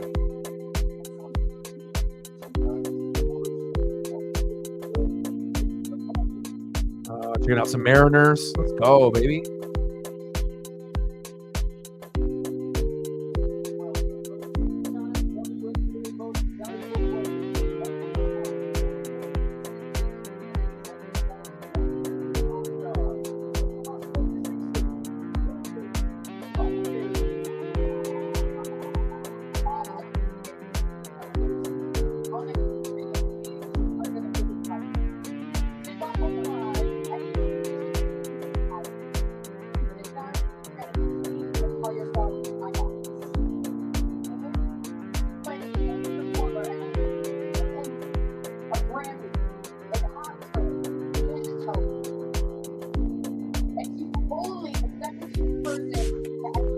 For real though, like either guy, could have won that contest, but like seriously, Gordon might have been the biggest snubbery.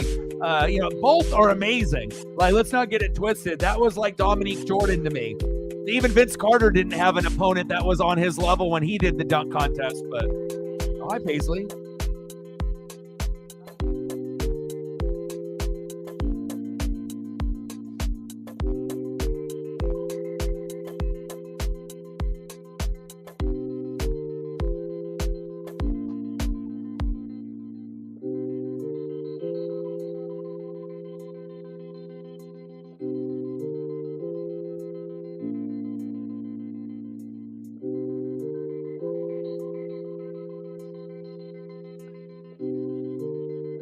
For real, though. That's why I had to send it to you, bro.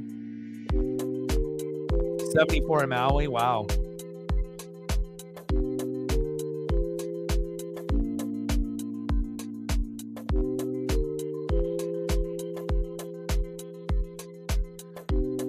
Are they going to do this like long halftime like concert bullshit?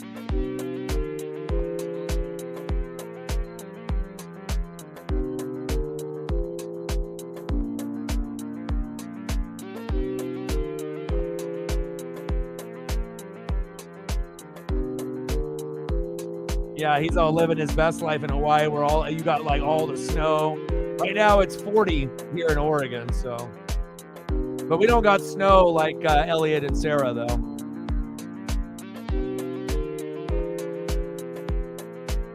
I see you, Dame. Dame time.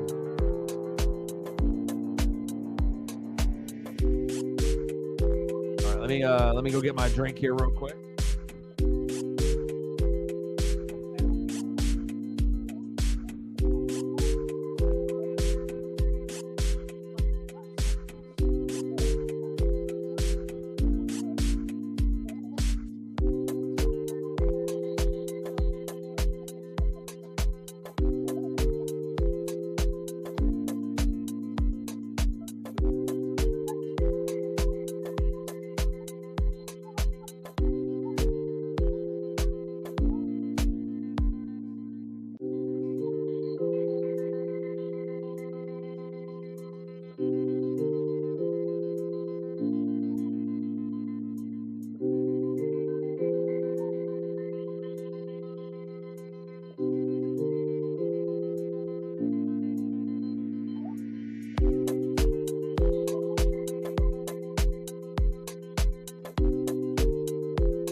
Damn, the performance is still going?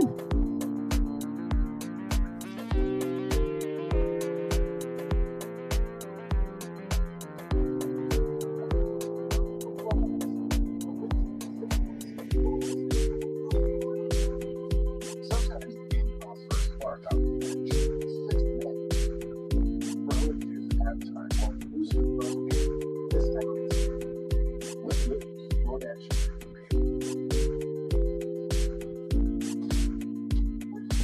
104.89. He said, "You jerk! Your weather is too good."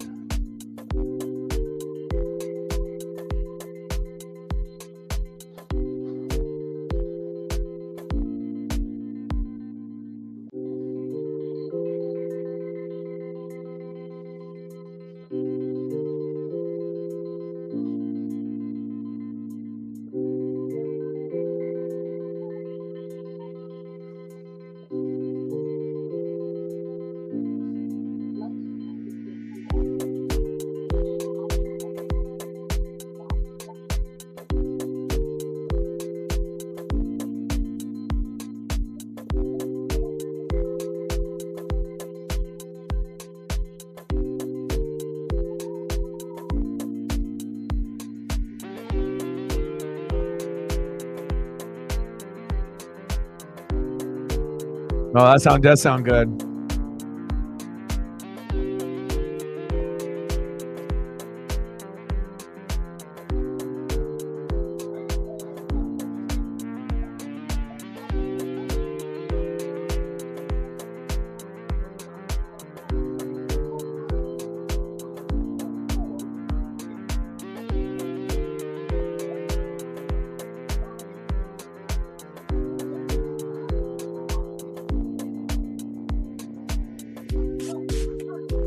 Guy Fieri.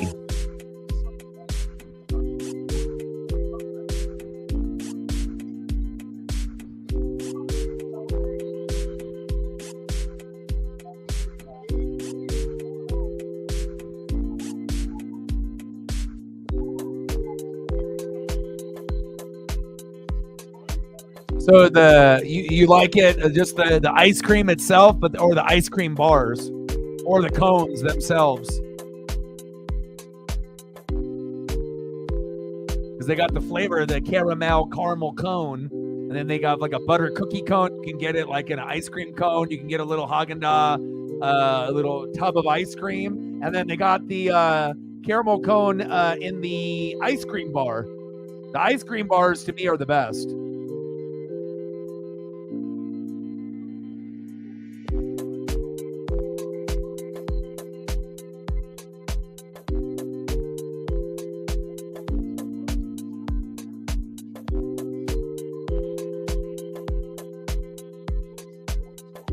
Most points combined.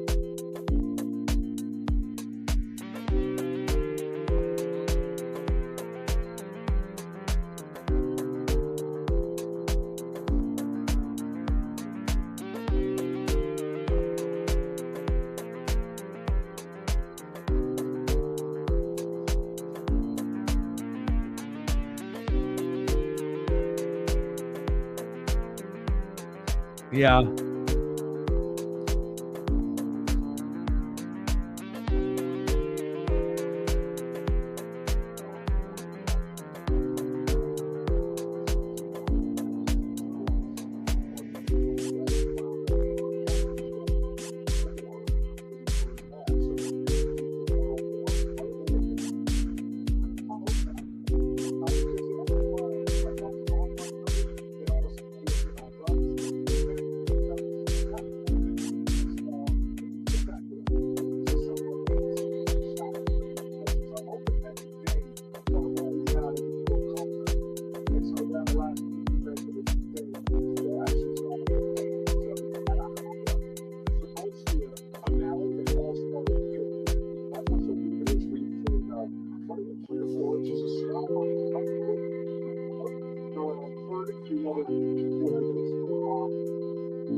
Oh, do you already know degenerates, dude? And we ain't talking DX.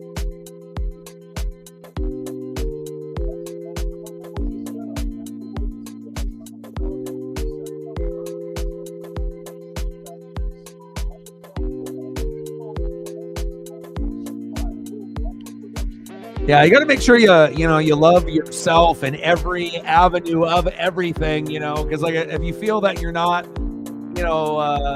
like feeling that you're 100% with your own self, it's if you can't love yourself fully, you're not going to be able to love anyone else. And on the dating app type stuff, I mean, dating is already hard to begin with, regardless if it's off a dating app or through friends or, other locations, meetups with, different groups and this and that. So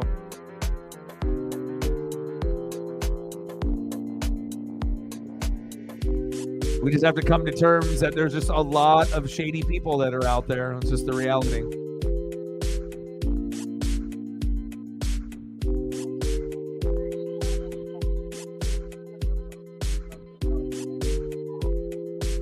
Well, yeah. Well, again, if you're fine by yourself, be by yourself.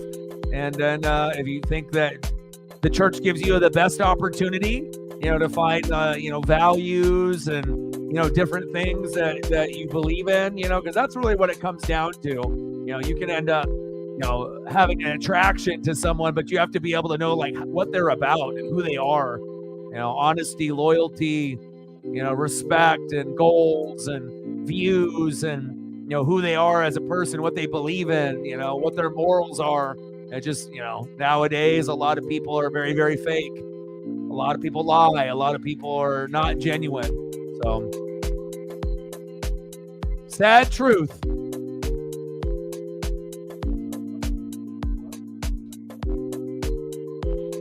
I mean, for dating apps, if you're just looking to swipe left, swipe right, and you're looking for like a hookup, but, a good chunk of people outside of those people that are using it just for the quick hookup right now, if you're like trying to actually find something worthwhile or love, like real, you're probably not going to find it on there. And if you do, you're going to be one of the very, very small amount of people, because you got to think most people that are going to be on the dating app itself, people are going to assume that 90% of the people that are on there or more are only on there to hook up. So, if you're looking for love and everyone else that's on the app is looking to hook up, then of course that's the wrong place to be at, right?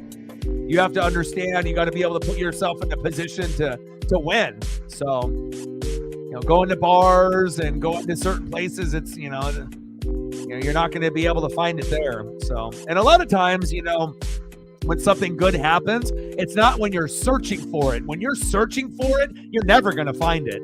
It's like, the universe is not going to just all of a sudden you're, on the prowl and you're looking and you're looking and you're looking. And then all of a sudden, like a lot of times it's like when you actually just focus on yourself, like really not say that you're going to focus on yourself when you're still on these apps, but just like focus on yourself, love yourself, and be okay with being by yourself. Because it's always better to be by yourself and be like lonely, but be okay, than to be like, well, I want to be with someone. But then if you're with someone and they're toxic and they're bad for you, that's not better.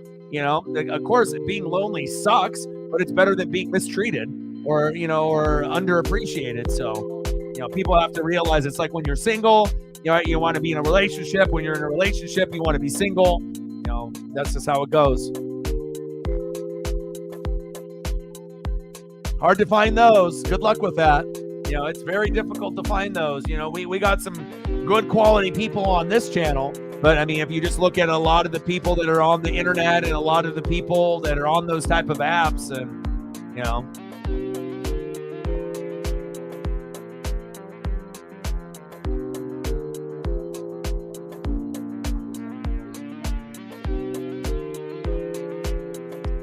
but ultimately, you're not going to be lonely where you're just going to be like closed off and you're like not talking to anyone, as far as in general. So it's like you're always going to have this channel every day. You're always going to be able to have the goats. You're going to have the mods. You'll have a few people like, in your hometown state here and there, but Like, sometimes, it's just good to be able to, stay busy, keep busy. And obviously you'll be looking to be able to find some new work, and just going that route, Work stuff rarely works out. The apps rarely work out. A lot of times it's just, focus on the grind and just focus on what's going on in the sport world and the wrestling world. And, everything happens, for a reason.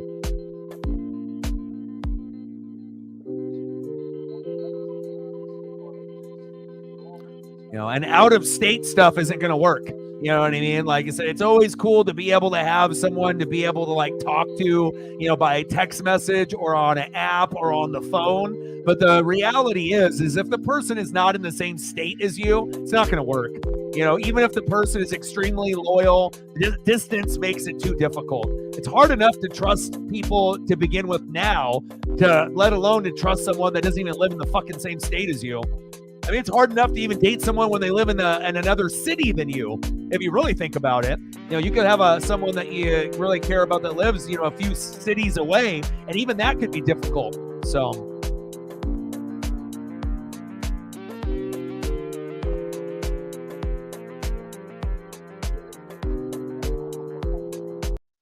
all right, baby, let's go. 110-95, third quarter has started.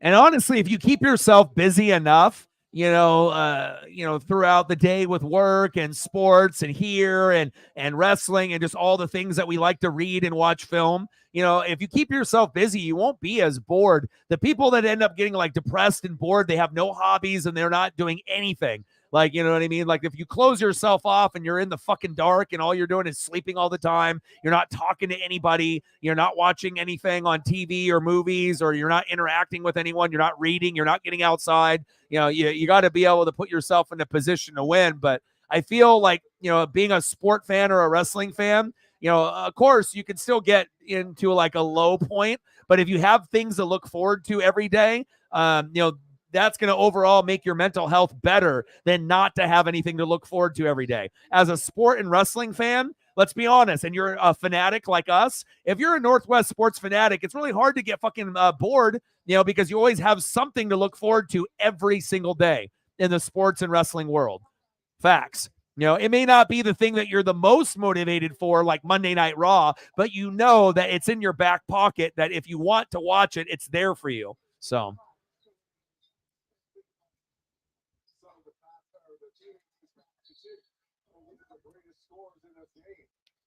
out of bounds here. He's ball.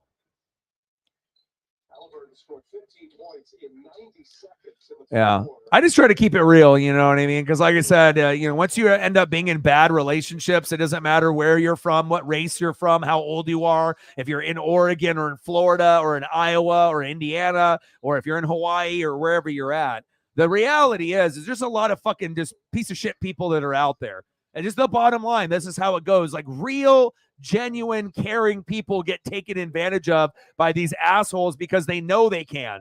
They know what type of person, if you're a good person, they know that shit, So at some point you got to be able, as a good person, to be able to put your, foot in the sand and draw a line and not get taken advantage of. You can't just get enamored or, in a trance or hypnotized by someone's looks. Looks fade, and ultimately it's better to be with someone that maybe is considered not as good looking as someone else. But if they have a good heart, that makes them good looking. That makes them attractive. That makes them, more attractive to more people when you have a good heart and you're a good person. Future Hall of Famers, 9, maybe 10. It would be a good argument how many of this 12-man roster will end up in the Hall of Fame.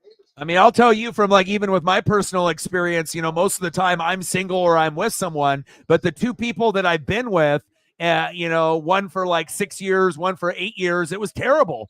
So that was like 14, 15 years of my life that you could say, oh, dog, you wasted it. But in essence, I didn't waste it. It helped me learn what, piece of shit people really are. Nice pass there by Halliburton off the elbow there. Because like I said, you can always look at like, oh, I wasted this, I wasted that, but it's all a learning experience. It's what you learn from it. And then if you learn something from that you don't want that type of person in the future, sometimes you have to go through relationships of 2 to 10 years to realize that, you're in the relationship for the wrong reason. And a lot of times people get comfortable and they don't want to leave because, they're afraid to start over, even if it's terrible, even if people are cheating on each other, even if they're mistreating each other, if they're lying and cheating and all that stuff. Sometimes people still stay around just because, of the comfort of just, being in the same household together, even if the relationship is terrible. For me, in those 2 relationships that lasted 6 and 8 years, they may have been okay for like maybe the first year and a half, but everything after that was terrible, and that's the honest truth. So, 14 years of my life, I had 2 good years out of 14, but again, with this last one, one thing that I, ended up learning or being able to have a positive outlook on things is that, yeah, I might have been with a person that, was not genuine or honest or true, and that was a liar and a cheater, right? And all these bad things that were done to me, right? But at the end of the day, is it about that, right? Or is it that I actually got something amazing from the relationship? Did I get something amazing from her? No, but I got Paisley. So, and so sometimes you have to be able to understand it can be a learning experience, but at the end of the day, instead of it just being negative, I actually got something positive out of it, and I got Paisley. So even though 8 years in a relationship wasn't good, but to be able to get something, a godsend, a gem, a fucking saving grace, an angel from the gods, I got that. So sometimes you got to be able to look at the good that comes out of a relationship when you end up getting out of a bad one. Reflect in the building. What's good? Okay. 132, 105 East. We're doing good. I was going to do the Daytona 500, but it got canceled for tomorrow. So we're probably going to do that tomorrow, and I'll be watching the Kraken and the Red Wings. They're going to be on early for President's Day tomorrow. Luca tried to alley-oop it to himself. Nice try. That was hilarious. Dame from a half court. Oh, Dame Dalla from half court. Get the fuck out of here. Dame Dalla from half court. Electric. Dalla. Bill, y'all. What time is it? Dame time? But we'll be doing that. And then the Kraken play the Red Wings at 12:30. And then I think the Daytona, they're going to try it with the rain, and that starts at 1. So that'll be what we're doing tomorrow. I'll do Daytona. We'll watch the Kraken at the same time. And then, man, Luca can barely jump. Oh, Luca, front rim. Rejected. The rim wins.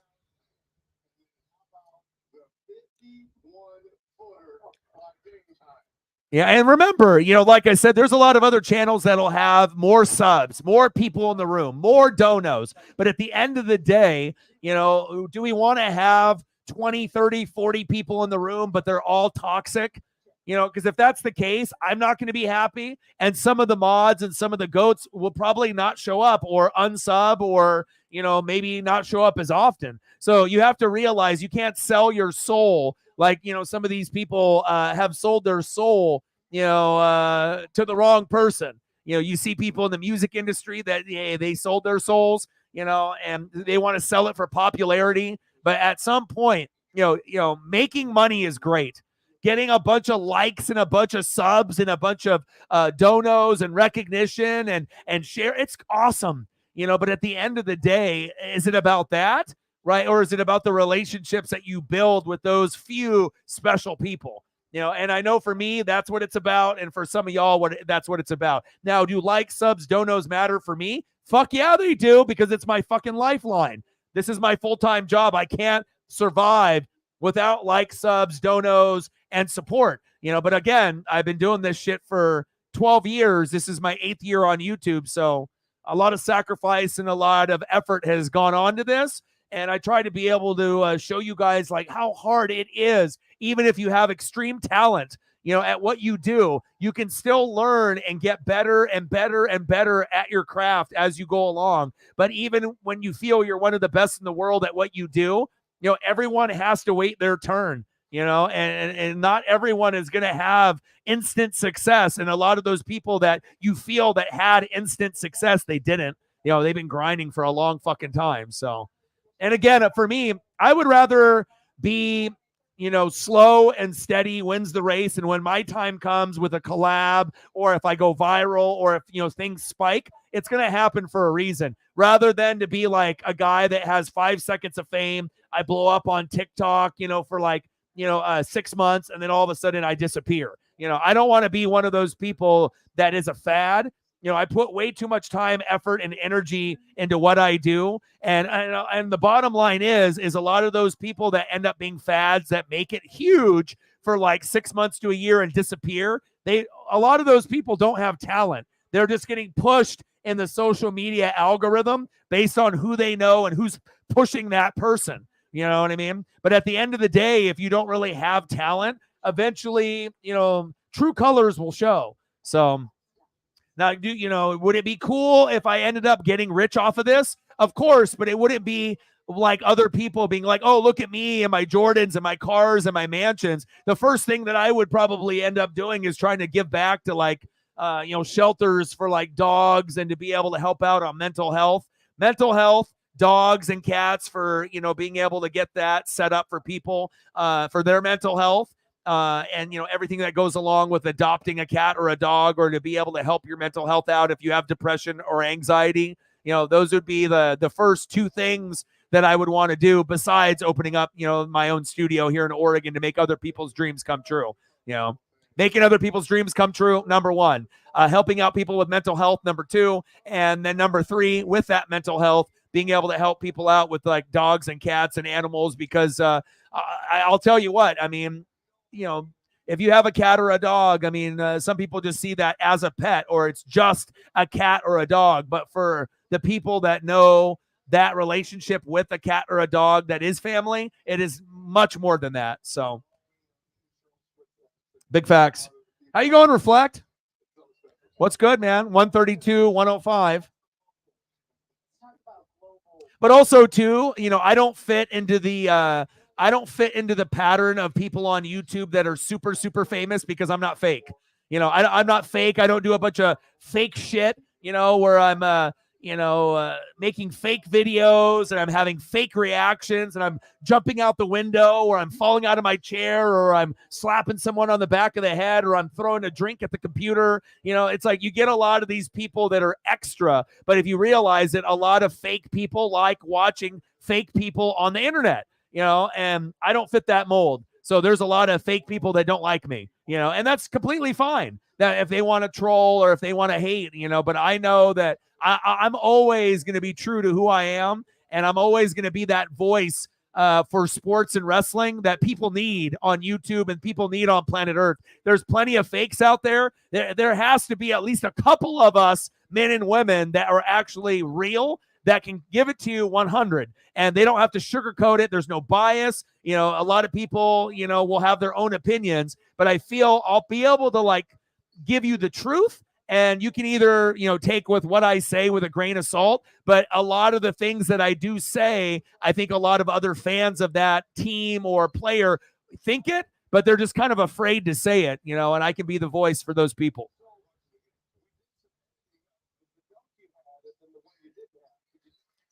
But it's like, for me, whether the haters or the doubters, I mean, shit, I got a lot of family and best friends that don't necessarily like support me to the, maybe way that I would like, but that's all right. It's like, you got to be able to find your own tribe. I can't force, certain family or certain best friends to watch and support me if that's not what they're about. Am I going to be like, well, fuck them, they're not my friends because they're not liking, sharing, donating, and supporting me? No, you have to realize, you have to find your tribe, and the people that want to be here and the people that are going to support you, they're going to put the effort out, and it's going to be, something that will be reciprocated, right? That's the difference. You can't hate on someone for, not doing something that they don't want to do. I mean, look at all the different social media posts that you guys put out in your daily life. and think about the interactions that you have. You typically want more, right? But again, you start to really see who your friends are and who really wants you to win. And the sad reality is, between you and a lot of your so-called friends or family that you think that really got your back, the reality is a lot of people, they want you to do good, but not better than them. Whether they're not going to say that to your face, but that's the reality. Like, a lot of people, when they see my shit, they're just like, well, I could do that. Or like, I don't know what it is about when you see someone doing something like positive, like everyone's haterade initially gets triggered. Even someone like me, like, you can see someone winning and doing good. And for a lot of people, the instant reaction, instead of like liking and sharing, which I try to do, for all my friends on what they're doing, but the initial reaction is like just to keep scrolling, even if you're a good person. You know what I mean? Like, it's like one of these things, like the haterade is in our DNA and in our social web and in our culture. It's a lot easier to be a dickhead and an asshole and to be a hater and to drink that haterade fucking over and over instead of just being genuine and like supportive. That's a problem in the culture nowadays. It's cooler to be an asshole than it is to help people out, based off social media and culture with it all, And you wonder why, people aren't succeeding at a higher rate, because everyone is, trying to get a leg up. And then when you're doing something, you're not getting supported because you're hating on the other people, Support goes both ways, right? Reflect with a 3-er. Dom in the building. What's good, brother? That's a tough one. That's a tough one because, like I said, it's based off position. So you have point guard, shooting guard, small forward, power forward, right? And then you end up having center, right? And then on top of that, right, you have different eras. So you got like the Wilt Chamberlains, the Bill Russells, the guys that, Kareem Abdul-Jabbar's, some of these guys that some people never watch or barely watch. Or the Oscar Robertsons, the Julius Irvings. And then you go into like Michael Jordan and like Kobe Bryant, right? So, I mean, I'm not really sure. Tim Duncan, you get a lot of these guys, Hakeem and Robinson and Shaq and these guys. So I'm not sure if, there is a top 5. I can give you 5 guys that I love. I'm not sure if I would say necessarily, because I think most people, when they think of top 5, they think of, either Wilt Chamberlain, right, Bill Russell, or Kareem Abdul-Jabbar. So if most people, if you're respecting the game overall, not everyone knows who Bob Cousy is or Pete Maravich. Not a lot. It depends on who you are and if you appreciate history. But I think, like, obviously Michael Jordan, you're going to go Michael Jordan. Kobe Bryant, you're going to go Kobe Bryant, and that, at least for me, right? Larry Bird. So some of these guys are in the background, as you can see. Wilt Chamberlain. Now, AI isn't going to be considered top 5, but he was a damn good player.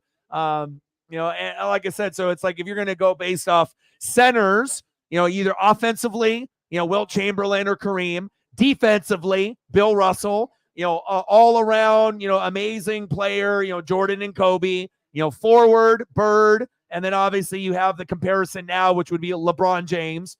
All-around player. So, I mean, that's a tough one, based on, top 5. And it also depends on preference, on like who you personally like. You know what I mean?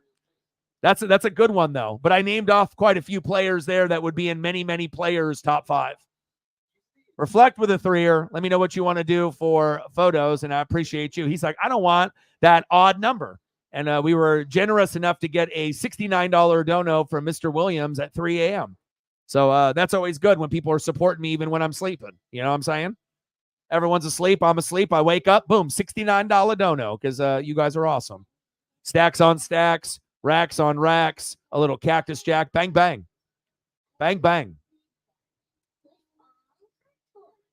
I appreciate you. I appreciate you. 72. Let's get to 100. 28 to go. 3 more likes to 20.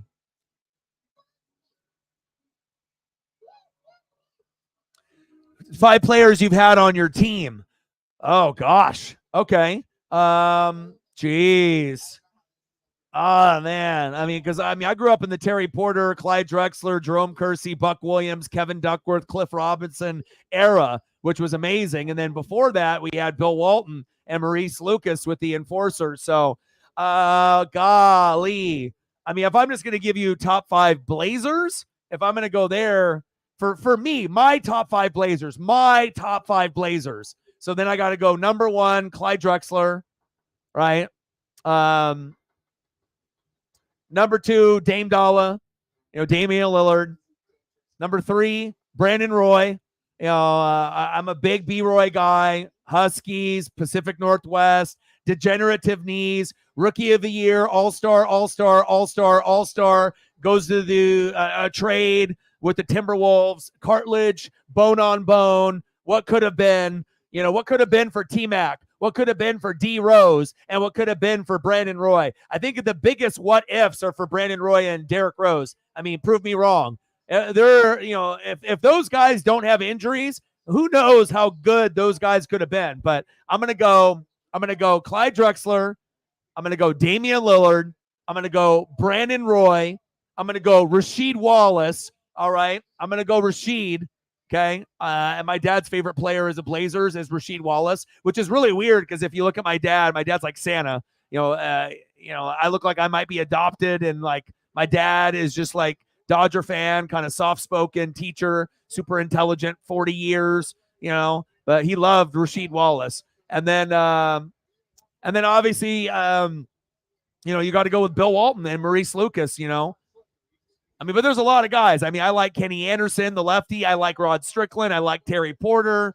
We've had a bunch of guys, Scottie Pippen, Isaiah Ryder, Detlef Schrempf. You're always going to have Steve Smith, Arvydas Sabonis. So I like Arvydas more than I like Bill Walton. So I'll go Clyde, Damian Lillard, Brandon Roy, Rasheed Wallace, and Arvydas Sabonis. Those will be my 5. Yeah, but Jordan, Kobe, Bird. But the thing is I got to watch Jordan and Kobe both in their prime, and those guys are just built different. They were willing to do more than other players, and that's why most people have Jordan and Kobe at the top. And it's about work ethic and the time that's put in. Same thing with Bird. If you want to go most all-around player, like LeBron James, if you're talking about the best of all time, for me, that's Jordan, and then obviously Kobe is right there with him. As far as like being the most motivated and the guy that would put in the most effort, behind the scenes, definitely Jordan and Kobe. And the work ethic and the practice and the effort, like there's not a lot of guys that are willing to do what Jordan, Kobe, and Bird did. And if you're not willing to put in, extra effort, you're not going to be known as a GOAT. That's what separates you from just being everyone else in a normal all-star, or another Hall of Famer. It's the amount of time that you put in the game when you're not in the game, just like with me, here on the channel. You guys see me on what effort I do here, but what I do off streaming, off air, I think that's really what separates me from everyone else on YouTube and Twitch and in the sport world and the wrestling world.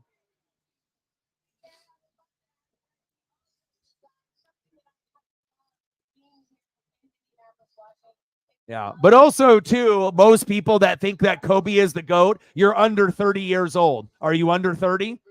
And a lot of times, if you're, over 40, then you got to be able to watch, the Kobe era and the Jordan era. When people start saying like best of all time and they're 15 years old and they're like LeBron, well, no shit, because you didn't even get to see Kobe or Jordan. And if you did, it was YouTube highlights. And I'm not saying you, Dom, but just people that are younger. Like you have to actually witness history and then you can make an evaluation. But anyone that has only watched a player play and they don't have any idea how good Jordan was live, right? Or what Kobe was live.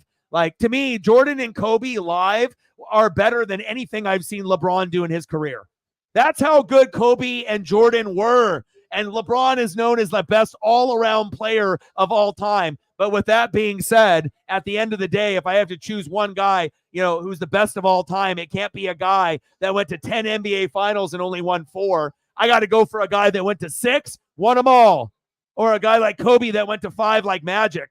You know, like even for me, I put Magic over LeBron. You know what I'm saying? Like, you know, like I'm a Blazer guy, but I ain't stupid. I know dominance when I see it. And I will, you know, for me, it's like, you know, Jordan and Kobe and Magic and Bird, you know, and then LeBron is, you know, as far as this generation, yeah, LeBron is the greatest all-around player in this generation. You know, but if I have to go between Bird and LeBron, I'm going Bird because I saw what Bird was able to do. Bird is a better passer, and Bird had a higher basketball IQ, in my opinion. And I think LeBron's basketball IQ is one of the highest out of the players that are playing today. But if LeBron was playing back in the 80s and 90s, would LeBron be the best player in the NBA? And the answer is no, because Jordan, you know, and even if Kobe, like Kobe to me, has a higher skill set.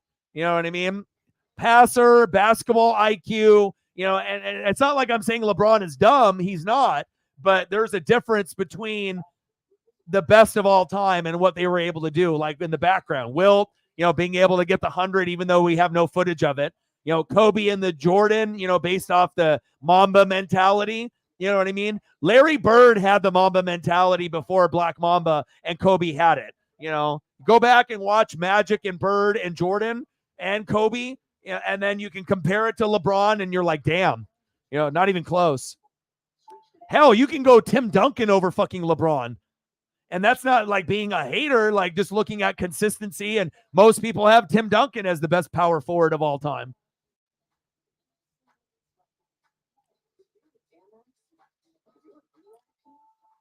Yeah, it wasn't Shep, it was Mr. Williams.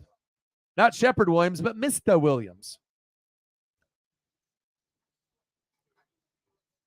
I think he must have got off work and saw that I did NBA Saturday night. So, but it's always good when you can get a dono of any dollar amount at any point when you're not actually live.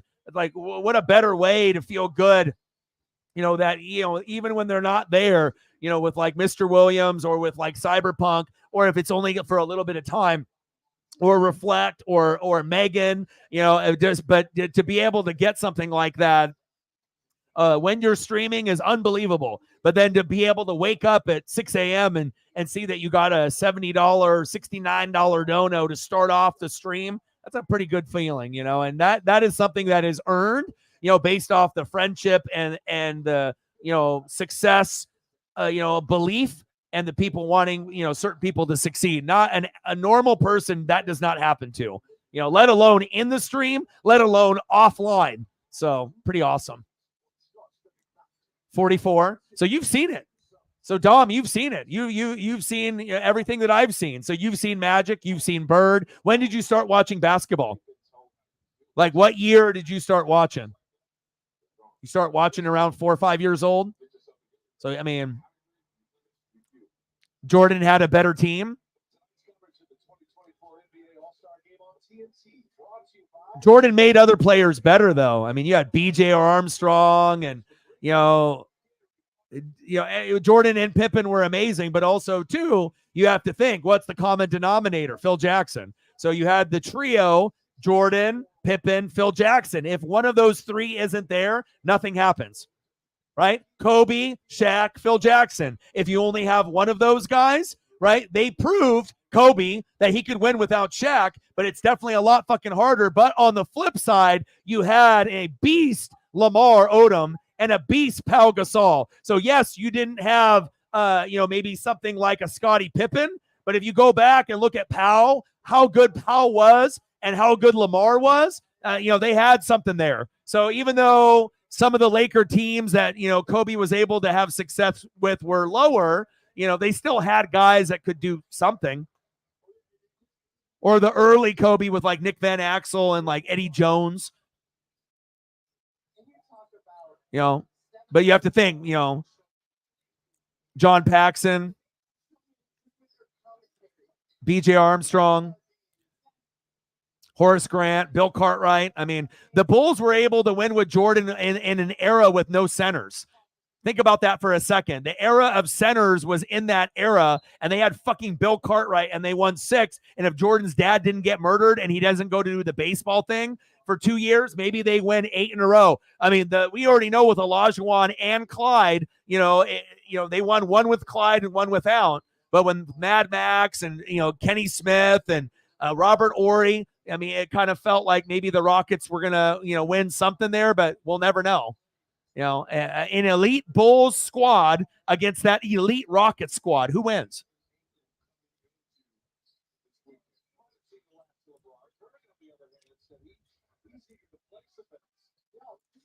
Right. But the thing is about Larry Bird and Magic Johnson, have we seen people that can pass as good as them for the length of career that they had? No.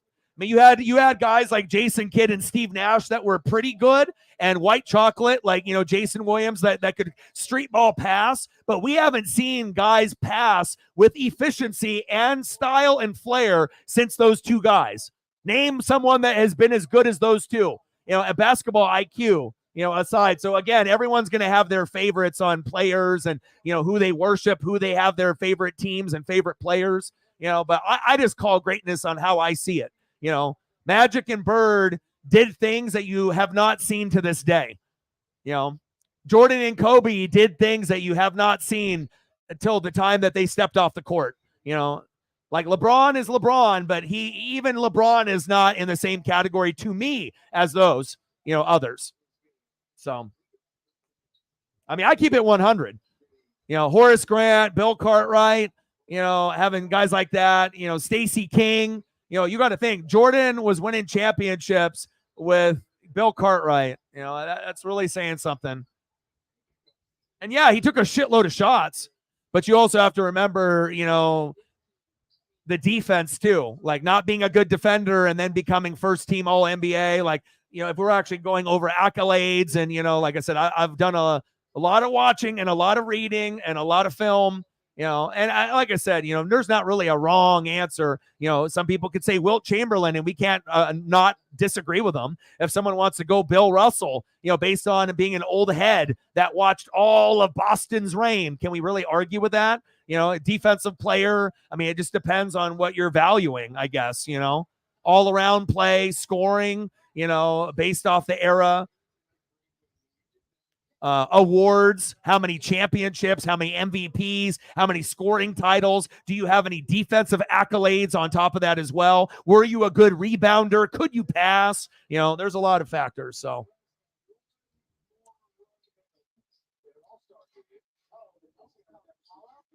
I mean, I remember all the names, bro. Like, it's all off the top too. With the Paxson and the BJ Armstrong and the Stacey King, the Horace Grant, and the Bill Cartwright, Pippen and Jordan, and then and Stacey King, and then as you go further along in the next one, that's when you had Ron Harper, and then the Tony Kukoc, the Bill Wennington, Luke Longley, It's like I like remembering the oddball name guys, the jobber guys or the role player guys. Yeah, 176, 153. They're getting blown at.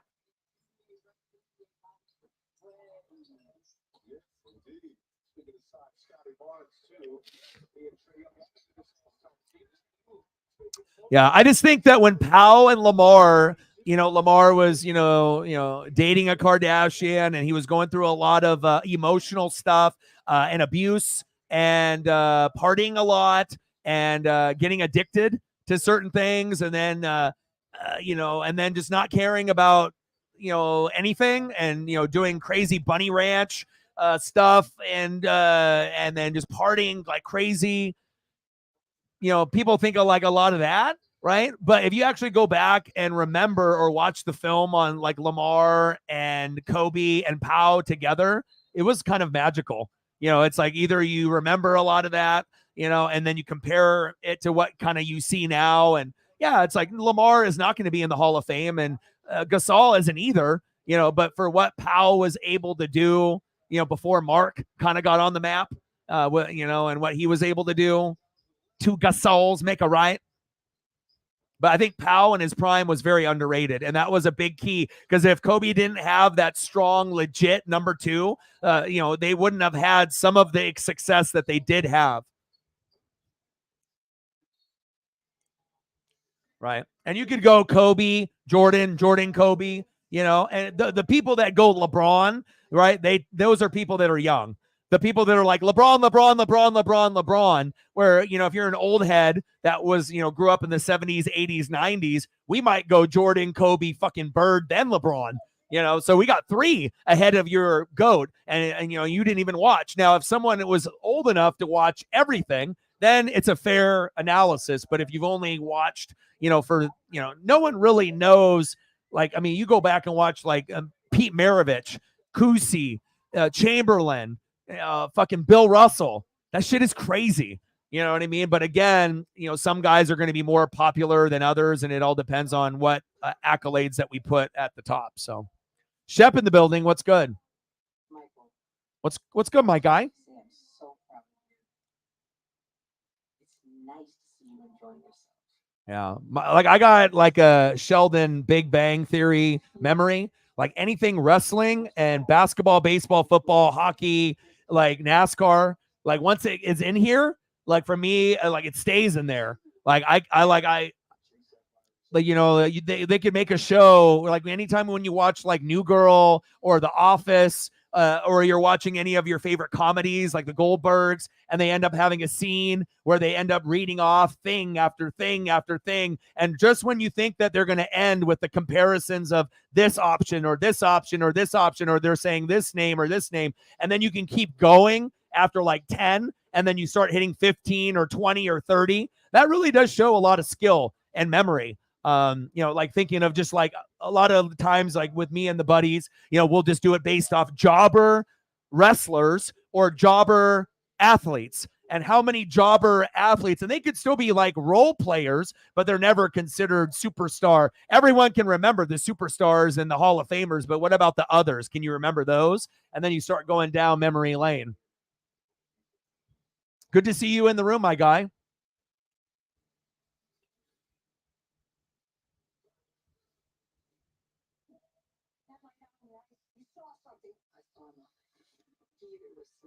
Oh, that's a cool photo. Let's look at Sarah's dog. I know we put all right, hold up. Let me pull this up. I'm all about the pets.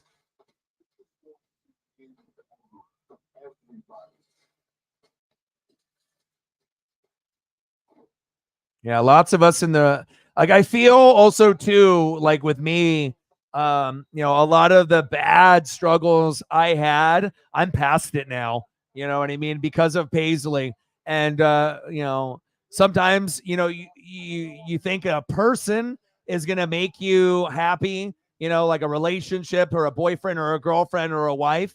But sometimes, you know, you just got to be able to make yourself happy. And if you can't make yourself happy, if you end up investing in a pet and you can offer them the life that they deserve, you know, and then that rewarding feeling that you get in return with the love that you get. I mean, like my life has changed forever because of Paisley. And Sarah's pup, chilling, enjoying his best life. Bandit boy. So if you have a crisis, if you're going through a mental health crisis, if you're going through some shit, right? You know, you can read, you can go outside, talk with friends, you know, make sure you get the exercise, listen to music. But I really feel, you know, if you can afford it and you can give the time and the effort to be a good cat or dog owner. If you can't afford it and you don't have the time, don't fucking do it, because then you're not giving that animal the life that they deserve. You know, you have to be able to be willing to afford it and also to put in the time. The time and effort is the biggest thing. The time and the effort and the love. And if you are, then you'll get like insane amount of love in return, and it will change your life, because I'm talking from experience, because, you know, I've never felt this type of gratitude or feeling in my life. Nice reverse dunk by Cat. K-A-T, Karl Anthony Towns. Brunson. He's like, let me get up there and dunk it. But I really do feel that a cat and a dog can change your life more in a positive way than anything else on planet Earth. Anything else.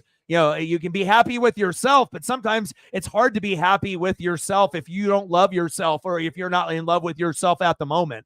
You know, sometimes things that you did or sometimes people did to you that makes you feel that way. But if you end up getting a dog, it's the best healing that you can have when you've been hurt or broken. I've been there. I've been hurt. I've been broken. I've been in a bad place. I got fired from a job before this YouTube thing. Fucking sat in bed for 3 weeks. Miserable.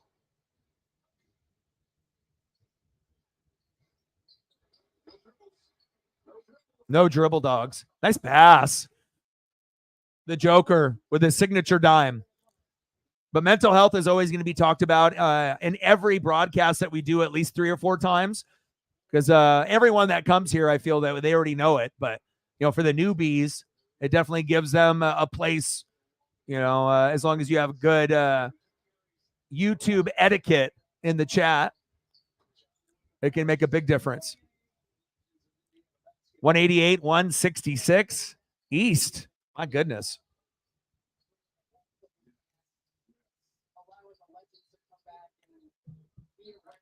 Bret Hart.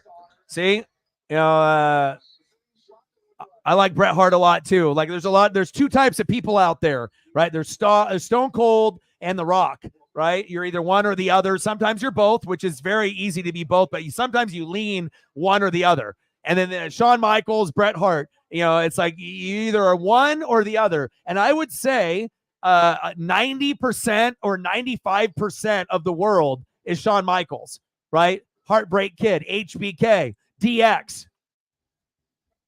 right? And then there's the other 5%, which would be Dom, Sarah, and myself, that we choose Bret Hart over Shawn Michaels. And it's nothing against Shawn Michaels. A lot of people love him, and they're for a good reason. You know, one of the best entertainers, but it just depends on like mic skills and if you appreciate like technical wrestling. Because if you're really looking at technical wrestling, Shawn Michaels is one of the GOATs of all time, right? But is he the best of all time? Debatable. There's a lot of people that you can say, but one thing that is not debatable, right? One thing that is not the best there is, the best there was, and the best there ever will be at what? Technical wrestling in the mat. There has not been another person, you know, on the Bret Hart level since Bret Hart. You know, name a couple guys that have been close, but not Bret Hart good. Name any match that Bret Hart or Shawn Michaels that was bad. You can't, because they never had one. Same thing with like Rock and Stone Cold, unless we're going like Rocky Maivia, like early on.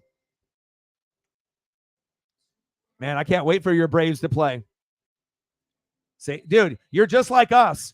Macho Man and Bret Hart for me too, bro. Like I got figures here, bro. I have a WCW double figure of Macho Man and Hollywood Hogan, and they're like the kind of like the bigger rubber figures like they used to do for LJNs in like the 70s and the 80s. And these WCW figures are like uber rare, but they ended up using a packaging from a couple of years before when like Macho Man and Hogan got released of their contracts and they were faces. So it was just like Macho Man and like Hulk Hogan, right? But it was like yellow and red and like Macho Man. But then they ended up keeping the same packaging when even the NWO came out. So like the figures in the package on the WCW are from 96, from the debut of the NWO, but on the back it's got a 94 box like packaging. Super dope, dude. We're already like best friends.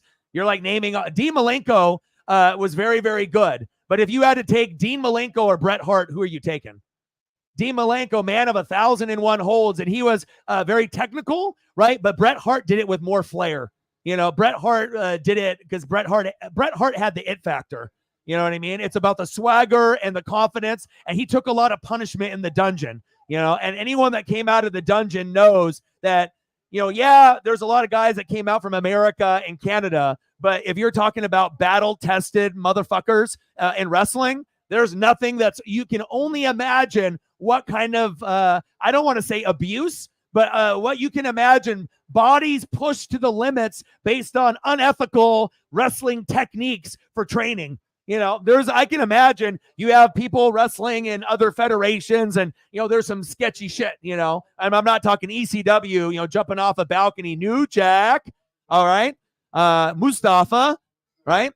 But I'm like, man, I mean, but yeah, for me, Bret Hart, Shawn Michaels, I give, for me, it's Bret Hart. Definitely a Macho Man guy. Oh, yeah. Lots of, figures and memories. And I'm a big ECW guy. Big.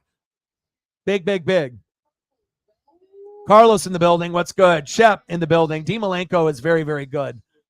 That's a good one. See, that shows that you're an actual wrestling fan to actually bring up a name like Dean Malenko, But no one's going to choose Dean Malenko over Bret Hart unless he had the gold to say, look, this is a valid, argument,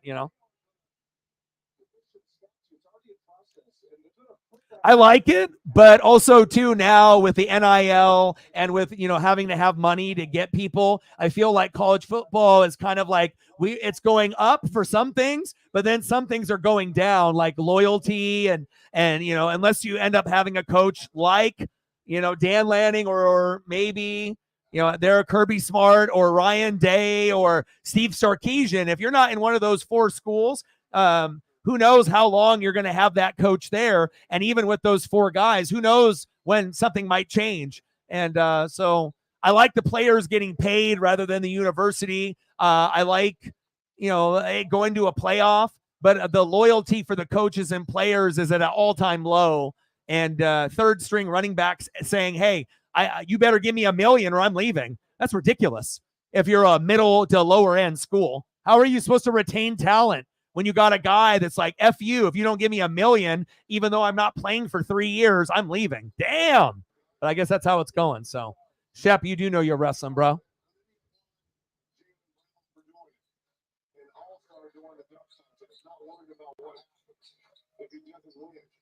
But I was the one that watched a blurry television in Oregon, and I only had ABC, CBS, NBC, OPB, Fox. That's it. And I found like a channel that actually had the East Coast feed for ECW, and it was kind of blurry. But I was like, what is this? And then as soon as I figured out, Rob Van Dam and Sabu, oh, game over. I was like, all right, why am I watching WCW and WWF when I can watch RVD and Sabu or Tanaka or Tajiri or, the franchise, Shane Douglas or Just Incredible, Lance Storm. I mean, I can go on. Taz. I go on for days, baby.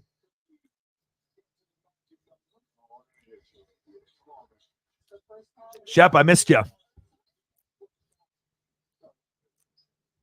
So, Dom, you have Kobe 1, Jordan 2. Are you a Laker fan? Is there a little like you're a super fan of the Lakers? And so or you are not even a Laker fan at all? I'm just curious. Like, is the Laker fan the reason why you have the Kobe over Jordan, or you just based off you thought he had better talent around him? Or did Jordan just make the other players on his team better? Because I think that's a really big part of it.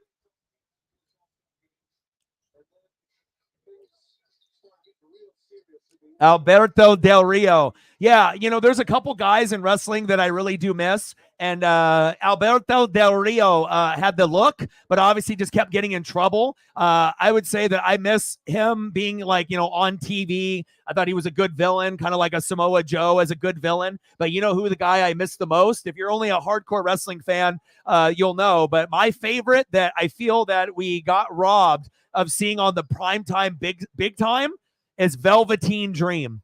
He was a brother, in 20s, right? That had the Gold Dust vibe, as a brother, right? But like would wear like Hollywood Hogan, NWO shit, and like had this kind of flair on the microphone and in the ring. I feel that was the most untapped like potential where we could have had a superstar. But that, he fumbled the bag and got himself in trouble, and then they fucking cut him. But if you ended up watching any match of Velveteen Dream on NXT when NXT was fucking good with Undisputed Era, all right, you know what it is? Undisputed Era, all right? Adam Cole, Bay. That was a special time. But again, it's either, you watched that or you didn't. Velveteen Dream is like, I he was my favorite. And it's like, I don't care if you're straight or you're gay or you're trying to put off like a Gold Dust vibe or you're, acting a certain type of gimmick, and whatnot. But the thing is that Velveteen Dream was bought in 100%. If you see like what he was when he first came in, and then to get it to that point, a lot of growth had to be made. And I feel that like we were definitely robbed of seeing him, in some main events to see like how big he could have got. Because I think that was a potential to get at least big for a little while, like Enzo Amore and Big Cass, like Enzo Amore and Big Cass are two of my favorites of all time. And they couldn't even really wrestle that good. Big Cass was a Kevin Nash 5.0, and Enzo couldn't wrestle, but on the microphone was on a scale of 1 to 10, a billion. When you can get people to say word for word and you don't even use a microphone and they love you that much because, you have the gangsta persona, but that's actually how you talk and how you dress, then it's like believable. And that's why you end up making it, because it's not someone that's like fake, trying to be a G like he is, certified G, bona fide stud. And you can't teach that. I missed that. That's why I feel on this channel we have more depth here. Like as far as like knowledge on everything, I feel like, we play Sports Jeopardy against anybody. Yeah, you're going to get a fucking obliterated because like there's just too much information here, and everyone, all you guys, you already know what it is. Wow. Look at this 211 bullshit. Unbelievable. All-star game. What great defense, huh? My buddy just messaged 200 points, LOL. All-star game is a joke. And he's taken me to go see the Raptors, and we're going to go play video games at Ground Control downtown in a 2-story building that only has arcade games. And some of them are new. Has anyone ever seen a new arcade game that has come out within a year or two? It's fucking amazing. Like, the things are ridiculous. They probably cost like $1.50 to play, but you don't even care because the graphics are so cool. SAWFT, soft. What you know about that?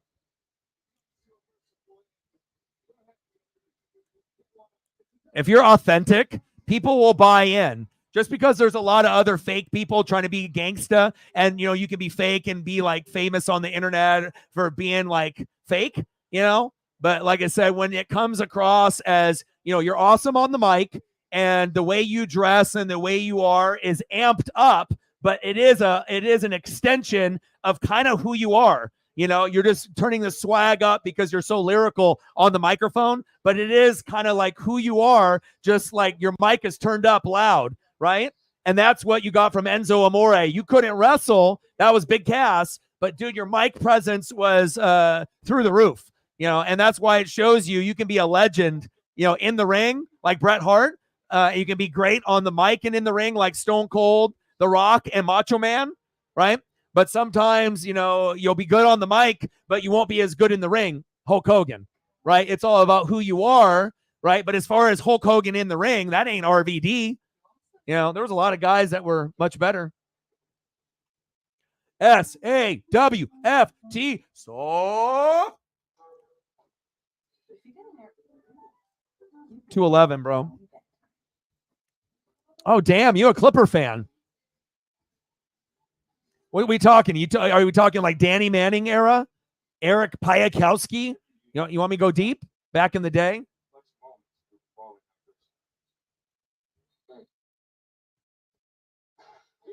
OKC was going to win? I love Shay, but I don't think their team is good enough. They're super young, though, and super talented. I could see OKC making a Western Conference Finals in the next, 5 to 8 years, but I don't know about winning at all. I don't think they're there yet. Hell, I mean, shit, if you had Harden, KD, and Russell Westbrook and you couldn't win it all, I mean, the upside with who you have with Chet and, what you got there is intriguing, though. 72 doll hairs. Let's get to a hundo. Cat had 50. Yeah.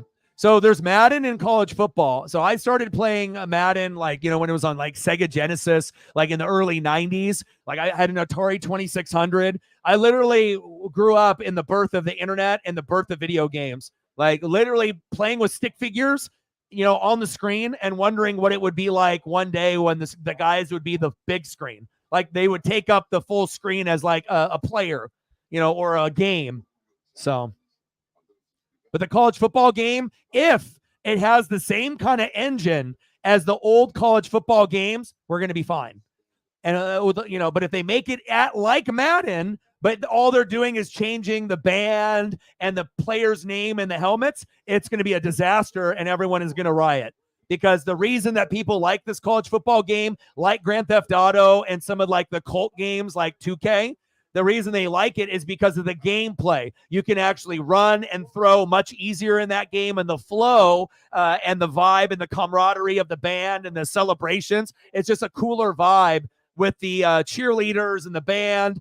Anyone that's ever played or owned a college football game will vouch on this, that if you ever play video games, that is a much more entertaining game. And they haven't had it with the rights taken away, because you had dumbass people like Ed O'Bannon, Charles O'Bannon from UCLA, when they were playing basketball, bitching that they weren't getting on the March Madness bullshit game on EA Sports. And then everything went downhill for EA after that, let alone college basketball games with the names on the back. Who gives a shit? They only had a couple of those college basketball games for PlayStation. I own one of them, right?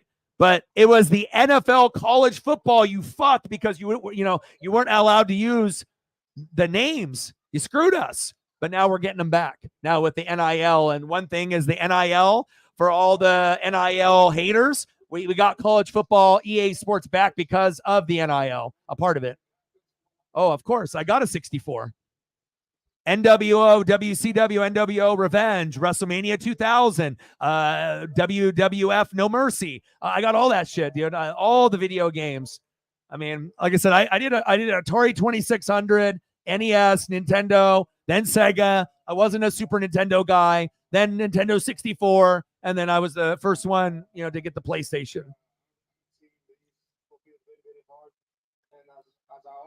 Best 2K game? I like the early 2K games, because I played them from the very start. So they like have 2K on like Dreamcast, like the very first ones. I kind of like that vibe, because it was such a different vibe of like NBA Live. It was a funner type of formatted game for basketball. Like NBA Live is just like what we had, and then what we needed is an alternative basketball game that was elite, because let's be honest, NBA Live just didn't cut it. And then once you got 2K, you were like, damn, this is like the way that they did the screen and the way that the players moved was much more realistic in the gameplay. And it hasn't looked back since then. So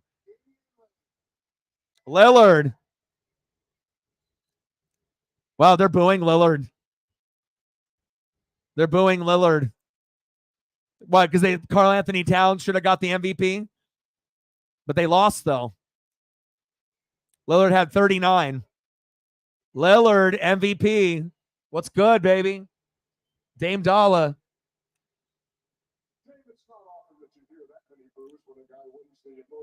Someone scores 50 and he got 39. He got booed, but he's like, if he has to be the villain like the Kansas City Chiefs, so be it. But if he wins a championship with Giannis, then obviously that will establish him for Hall of Fame. And even though he's not on the Blazers, I'm rooting for him to hopefully win at least one. I want him to taste at least the finals once, and hopefully, if they get there twice, win one, lose one, or lose one, win one. But I would love for him to be able to at least have one ring under his belt, so no one can say, he's not a Hall of Famer. 3-point champion and all-star. I mean, he's doing shit like some Bird, Jordan shit, Kobe shit. Dame Dollar, bro. The sports gods are like, oh, O-Dog likes Dame Dollar.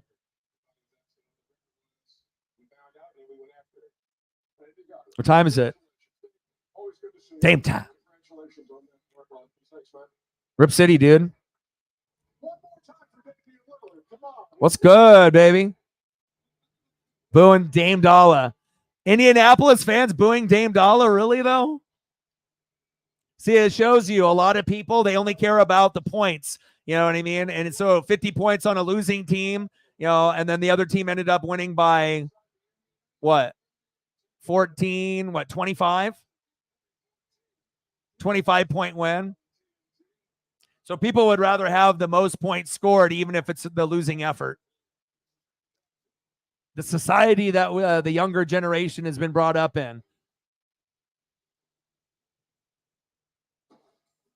No, I'm not surprised. Think about it. Why would someone like that retire? Right? You can go on TV, right? And you can make money that way, so you don't have to travel as much, right? Much easier with the family and spending time with the wife or girlfriend or kids if you have any, right? But also, too, with the NIL and everything that's going on, right? He doesn't have the advantage to get 30 five-star guys and have the best high school All-Americans all going to Alabama, a few going to Georgia, Michigan, and Ohio State. So they get 5 to 6, and then Alabama was getting 15 to 20. Well, no shit, they were doing good every year. You're getting way more 5-star guys and 4-star guys. But then now there's no loyalty. So just because if you get a guy to commit, he might stay on your team and then leave in the next year, right? So I feel that's why the advantage is no longer there for him. So if you feel like you've won enough or your peak has passed, and now it's going to be Georgia, Michigan, Oregon, and you know that, and the people are not going to be loyal with Alabama anymore just because of you, Nick Saban, then you have to move on, and I think that's why he did it. So now it's Kirby Smart, number 1, Dan Lanning, number 2, and I would go Steve Sarkisian, Ryan Day at number 3 tied. I think I give Sarkisian just as much respect and love as Ryan Day, and sometimes I actually think Sarkisian is a better coach than Ryan Day. I don't hate on Ryan Day, but I think that Sarkisian is underrated. I like what he's doing. But for Oregon to be able to say, look at us, we're top 4 in recruiting with Georgia, Bama, Michigan, Ohio State. We have to start winning championships and big games. Pac-12 championship no longer exists. Big Ten championship, we got to start winning those, right? And we got to start winning the big bowl games, more than just a Rose Bowl, unless that's the Natty. But we need to win a Natty, and then we can feel good about ourselves. So, yeah. It's a main course before the main event. It's the best seat before boarding. It's a real reason. 121. No. 221. No. 211 to 186. That's ridiculous. Let's look at the stat line. They booed Dame Dalla in Indy. I didn't know Indy fans were like that. 27 minutes played. Dame took a shitload of shots, just like Jordan and Kobe. 26. Holy shit. 14 for 26. So obviously he's taking the ball. He's like, fuck it, I'm going to get mine. 23 threes. That is ridiculous. 11 for 23 from deep. 3 rebounds, 6 assists. So at least he had something there on rebounds and assists. 39. And they booed because 28 minutes played, 23 for 35, much better field goal percentage, but less threes, duh. 3-point, 4 for 13 from deep for Cat, 8 rebounds, 3 assists, 50 points, 58 and 3. Got beat out by 39, 6 and 3, and 11 from 23 from deep. 23 threes taken. The most in the West took 13.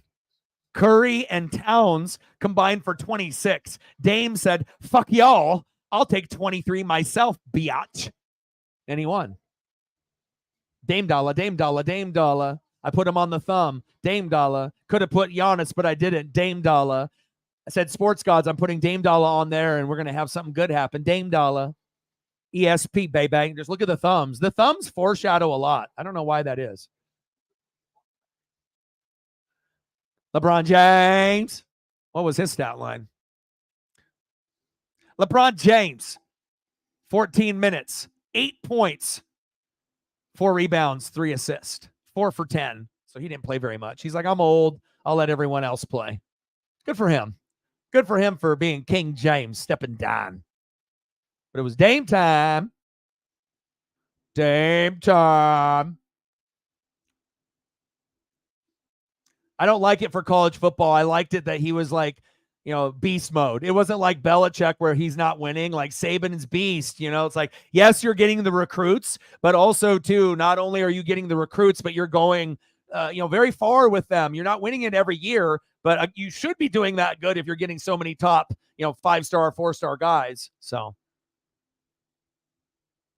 yeah. Hey, Dan Lanning, we're coming, dude. I wouldn't go to the stretch that I say I like women's basketball, but I can watch Sabrina and Caitlin Clark. DeBoer. Okay, what do you think? Do you think DeBoer? What would happen first? Reflect. Hold on. Gotta get a DeBoer photo up here. See, I'm thinking of things here. All right, what is more likely to happen first?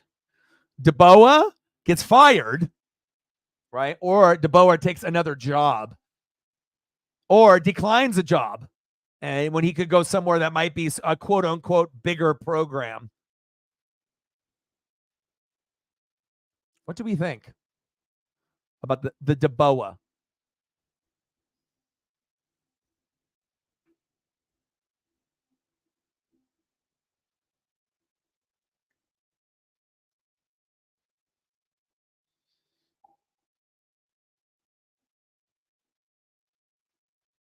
Seth Rollins is an NFL expert, right? He says, I hate football. He said Bears should stick with Fields and draft Marvin Harrison Jr., which means that Seth has seen a lot of timelines on Twitter/X or on his Instagram feed suggesting that Caleb Williams might be a fraud, and it would be better off to get the for sure thing than get a guy that might be just as good as Justin Fields, maybe a little bit better than Justin Fields, or possibly worse than Justin Fields. So he is getting influenced by his social media people around him. Because, I'm not sure, what the answer is. Trade down, draft somebody, but if you trade down, what are you getting in return? And what are you getting in the picks? Can you get like a offensive lineman like Jackson Powers and Marvin Harrison Jr.? And if you did something like that, imagine what that could do. If you were smart enough to trade down and you were able to get, amazing pieces, like first you have to decide if you want to go with Fields or if you just want to start over and not have to worry about the money. A lot of times it is based off how much money do you have to pay the guy and how good is he right now. So if you have to pay Fields a shitload of money and he hasn't proved himself yet, why are you doing that? Or if you're going to draft Caleb, just because everyone says he's a phenom, or will he only be a phenom if he has good coaching and good supporting cast? And if he doesn't have good coaching and supporting cast immediately, maybe Caleb is a failure until he gets that. So people have to realize that too. That doesn't mean that, Caleb Williams is the ultimate failure if he doesn't succeed on his first team. But of course, if you're dubbing him Mahomes 2.0, then it is a failure. So. Yeah, but even if Justin Fields goes to the Falcons or Justin Fields goes to the Steelers, it would be kind of sexy, but you already know what it is. He's probably going to get hurt, and you're not going to win a Super Bowl with him, and you're not going to get to a Super Bowl with him. So is that okay with you as a fan, knowing that you have a player that's entertaining, but you're never going to get to a Super Bowl with how that contract and player is in place? Because ultimately, I feel that that's what that is. Even if you had Justin Fields on the Niners, I don't know if that would be good enough to even win a Super Bowl, even with that supporting cast. And I think that, he could make some flash plays. But to me, the 49ers either not have to play who? The Kansas City Chiefs. They avoid them, play the Ravens or someone else, or they have to have a top 2 quarterback like a Burrow or a Jalen Hurts. Hell, Jalen couldn't even do it. It's like Joe Burrow is the only guy besides Tom Brady. Crazy shit. All right, what kind of photos do we want to do here before I have to eat? And I gotta go take a little walk with Paisley, but I can stick around here for a little bit, maybe another 13 minutes. We'll kind of see what we're feeling. What do we want to do for food? You want to look at some food? Is that what we're doing? You let me know. For the people that donated.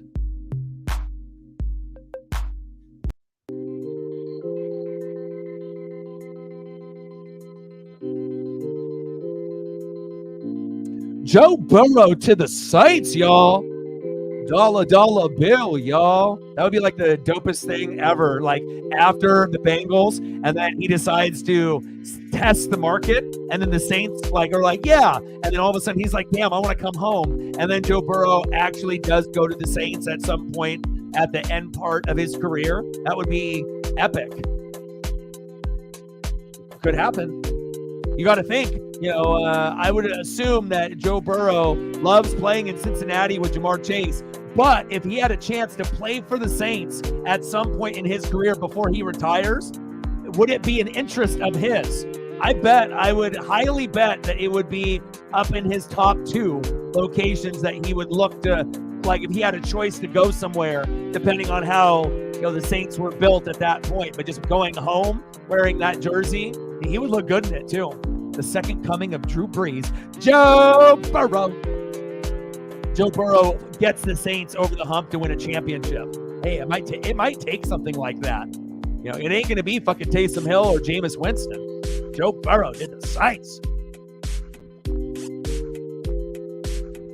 I told y'all, you need a better quarterback. Your offensive line is pretty good. You got 2 guys high on that PFF, right? The PFF, right? And you got the running back, right? You got the Bijan. You got the Kyle Pitts. Just get him the ball, right? And you got Cordarrelle. You got all these pieces. Drake London. But more offensive line, better quarterback, better coach, better OC, better DC, and you need a facelift on the defense altogether. Way too many holes on the defense. Like you got some, but like when the Falcons defenses or any defense in the NFC South is good, they typically have a couple really big name guys, on the team at the same time, because that's the only time you're going to be good is if you have at least 2, 3, 4 or more.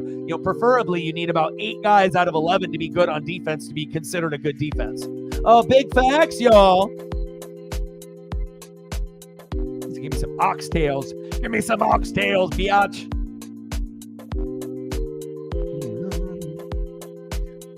Give me that burger. Mount your mountain. Got going to Space Mountain, the better.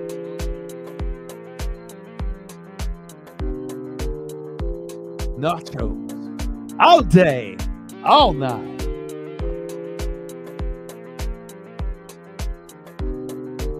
Nacho Libre, y'all. Damn, that looks good. And like I said, I like hot.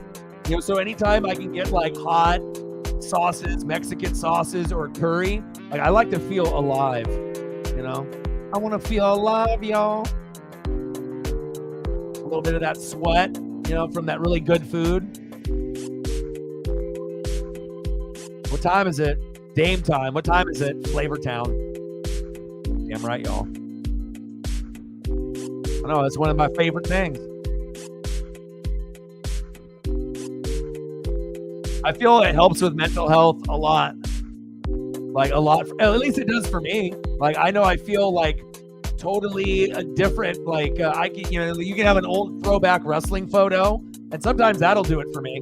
Oh man, did you see that throwback wrestling photo? But then, if it's not something like that or like a toy collectible, it has to be something pretty in my wheelhouse that would be oh shit, or I see a move a wrestler does that I haven't seen. I sent one with Will Ospreay. Will Ospreay is the most underrated superstar wrestler on planet Earth. Either you know or you don't. Oh, baby. He's like, give me some of them oxtails, biatch. What's really good too? Workaholics. What about that oxtail stew? Ooh.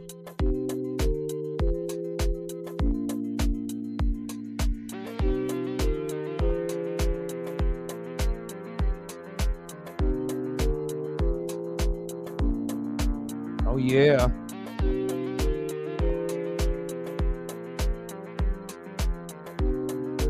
Yeah, Texas Roadhouse. So damn good. He said, Don't forget about me. I'm a Duck fan too. Here's a take that paid into the Falcons. Juicy steak.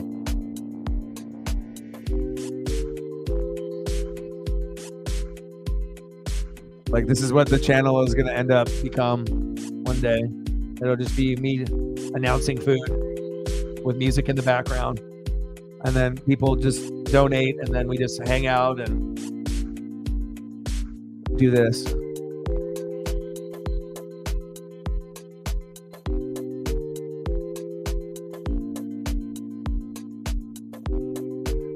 NBA All-Star Game 211-186. Give me that steak.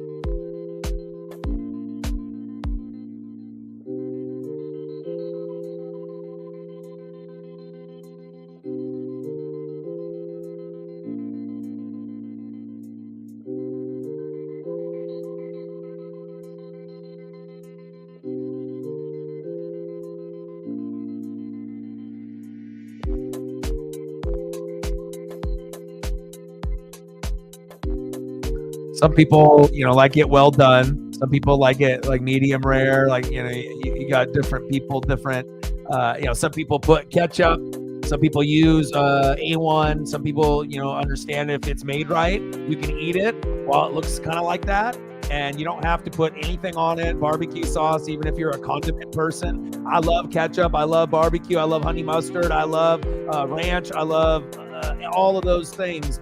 And it's made right. You can enjoy it like this. But sometimes people only understand that it's like, oh, it's got to be well done, well done, well done. But unless you try it and understand it, you get back to your primal caveman, cavewoman self. And yeah. I don't know. You definitely feel different.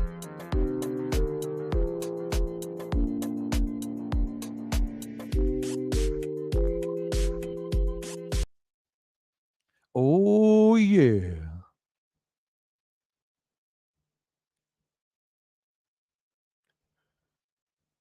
Yeah. I need Bo Nix or Michael Penix Jr. That's what I need.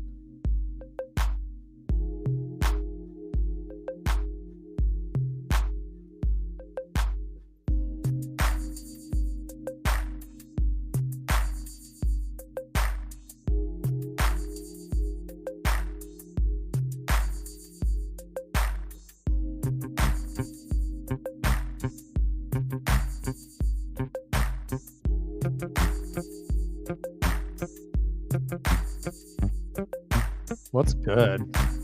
That's good.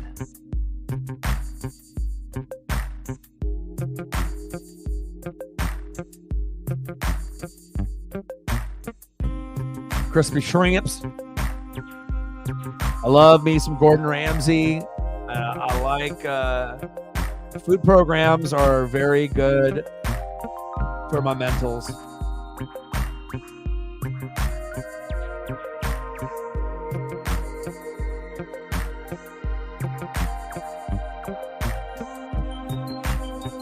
Daytona 500 tomorrow at 1. And Kraken, President's Day.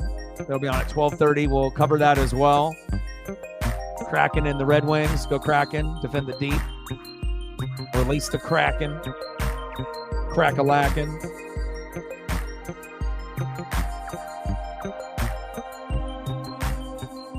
Yeah, gumbo does sound good. And I got like all kinds of, and I like stuff like gumbo too when because there's so many different ways that people make it depending on where they're from. So it's like you have like what you think would be like the traditional, like in that South Islands area, but there's like many styles, but man, oh man. I've seen, a lot of food programs and, many, many different types of like looks. Different color, and they all look like amazing. They're like you go from this bright, like looking, right? And then you can go like that. And that's going to give you a different flavor. It's still going to be good.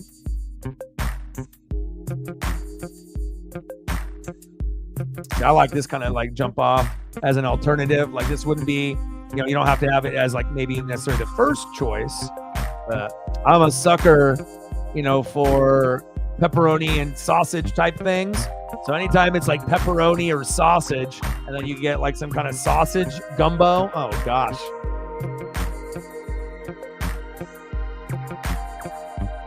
Like that looks, yeah.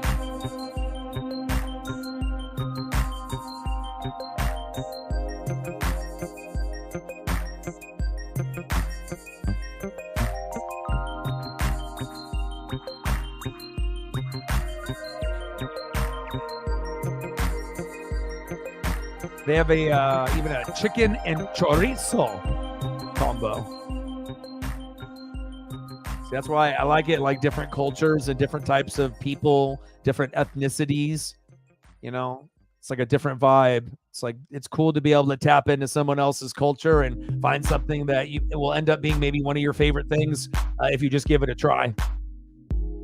That's how I kind of try to be able to live my life like that. You never know unless you're gonna be able to give it a try. And if you never try pad thai or certain things, and you already love like noodles and spaghetti and pasta and ramen, like you're just doing yourself a disservice by not just sometimes things might be scary on trying certain foods, but it's like you try it once, you don't have to keep going back.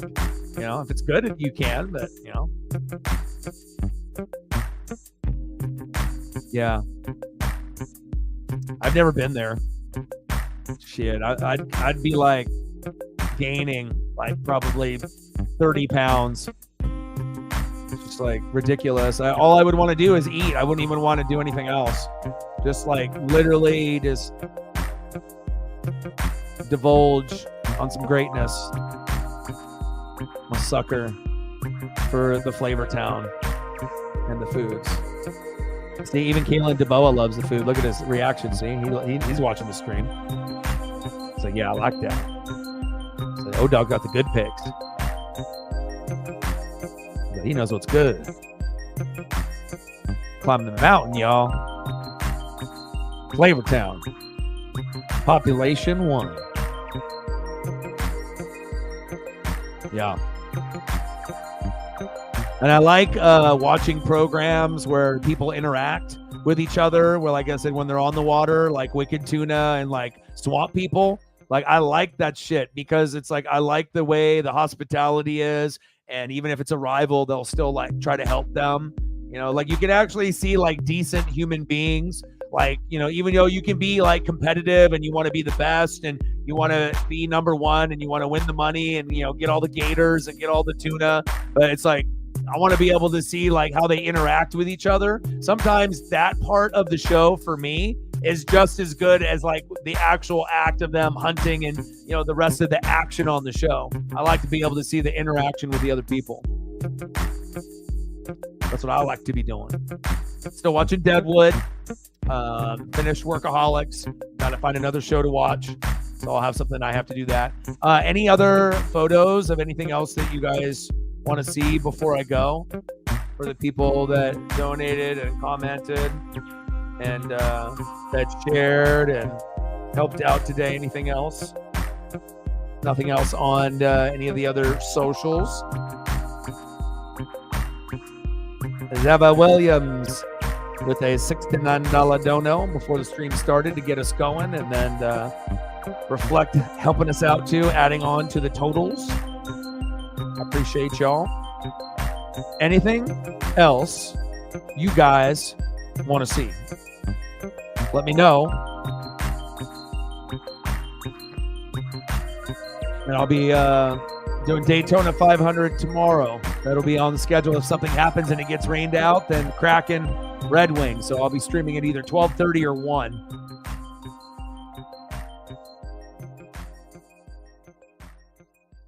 All right, I got to look up a couple more crispy shrimps, and then I'm going to be on my way, possibly. Give me some of them crispy shrimps.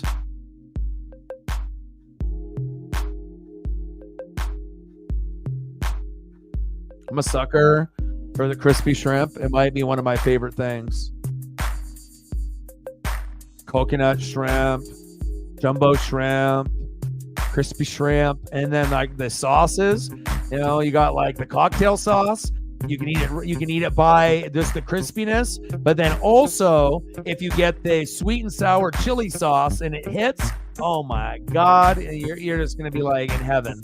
That's when you know it hits.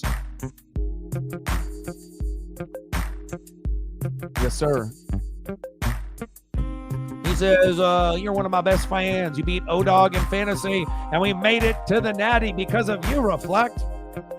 You're my boy. See? That's what he just said.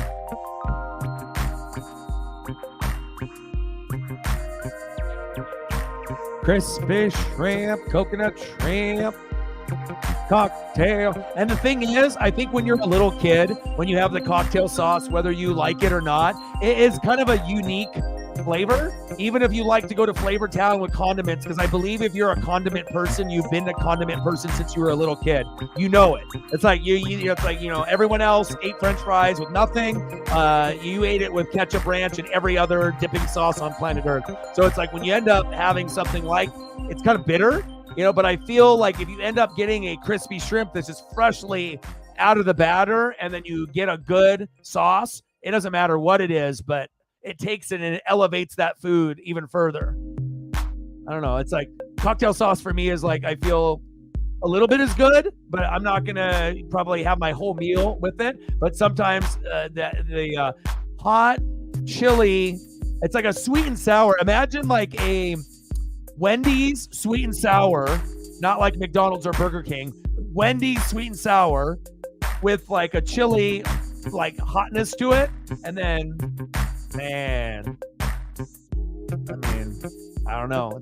You either know or you don't know. Do you know what time it is? It's game time. It's Flavor Town. All the shrimps. See, you can't go to any other channel on YouTube and talk about fucking shrimps. Okay, at 8:20, 10:20, or 11:20 at night. There is no one else talking about shrimps or looking at pictures of shrimps or gumbo. This is the only one. But one day, other people will find out. So remember, embrace the shrimp. Embrace the sauce. Yes.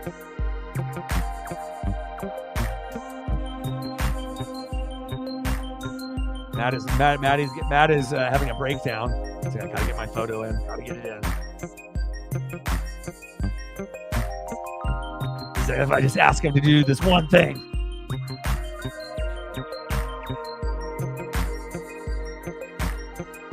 Oh, I got plenty. I mean, is it the ones that I think she looks cute in, or is it just like current stuff, you know?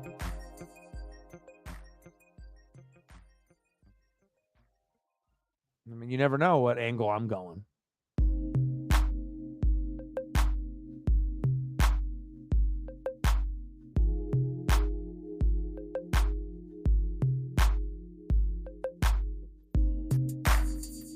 He was getting nervous. He's like, damn, please. O-Dog, please. Please. O-Dog.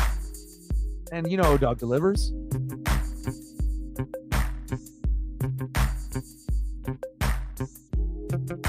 He's like, damn, O-Dog is good. I'm as good as this fucking crispy shrimp. Damn right. She's like, yeah, that guy, NWSF, Orion. Yeah, I follow him. Thank you. I mean, shit, I would hope so. Anyone that fucking likes crispy shrimp. And you get to see my dog once in a while. I mean, that's fucking a bonus. See, look, boom. He's like, yeah. Yeah. He's like, do it. He's like, look at it. He's like, give me not only one. He's like, give me pretty. He's like, give me early before she got the fame. All right, then give me one when she's on the boat.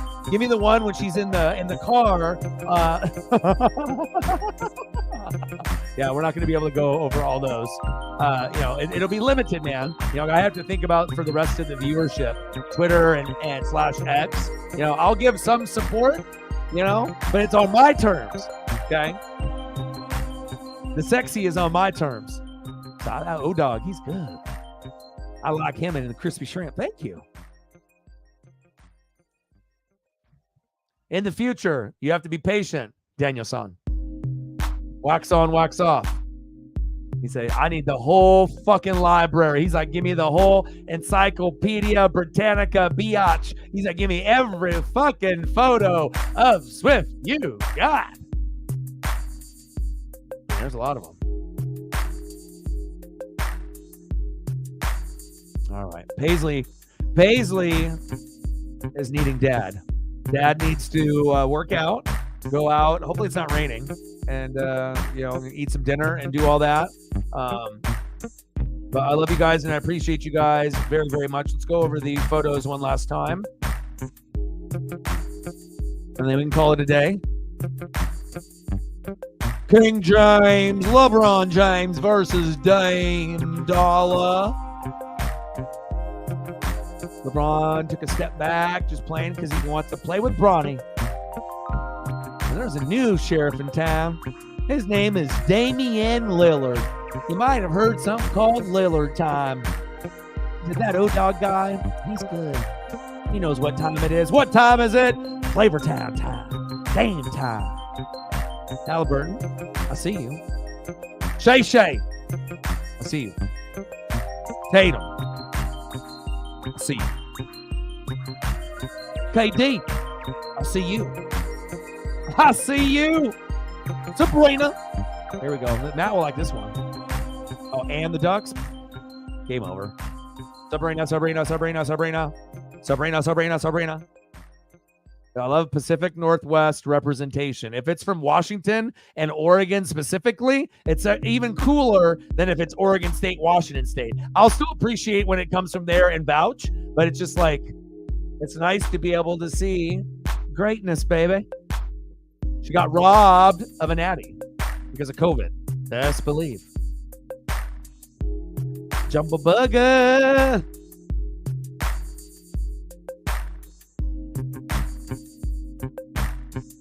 He said, give me a fucking slideshow. Give me a fucking slideshow. Immediately. He said, man, that guy wanted a slideshow. I'll give you some. But I can't just be having, 10, 15, you know what I mean? Here and there. Be patient, my guy.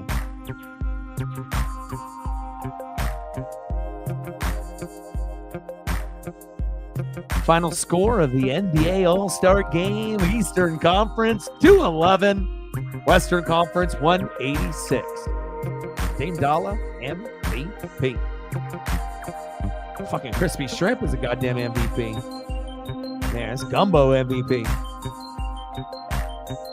That's a Flavor Town. Just look at that. And you can't tell me that wouldn't just be incredible. I mean, I guess it just depends if you're down for the shrimp action or not. But, I mean, that just screams Flavor Town. They got different variations, different colors, different things you can eat it with the rice and the sausage. Sign me up. Flavor Town. NWSF, I like you. Thanks, I like you. Appreciate you.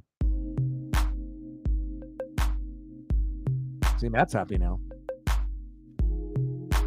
Patience, grasshopper. He's like, give me some of that bourbon chicken over that rice. Well, I appreciate all you guys.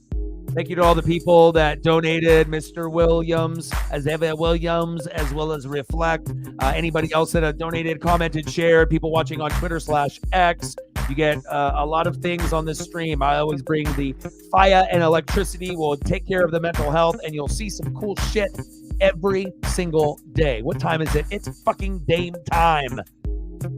Tomorrow, Daytona 500. Hang out with your boy. I love you guys, and I appreciate you guys very, very much. Sarah, great job. Matt, appreciate you. Reflect, appreciate you. Elliot, appreciate you. Shep, appreciate you. Everybody, appreciate you. And then Daytona 500 and Kraken Red Wings tomorrow, 12:30, 1 o'clock Pacific. Be here if you can make it. And I appreciate everybody. Have a great rest of your Sunday. And I got one question for you. Who you know talk sports like us? Your boy Ryan, Northwest Sports Fanatics. And I'm out. Yeah.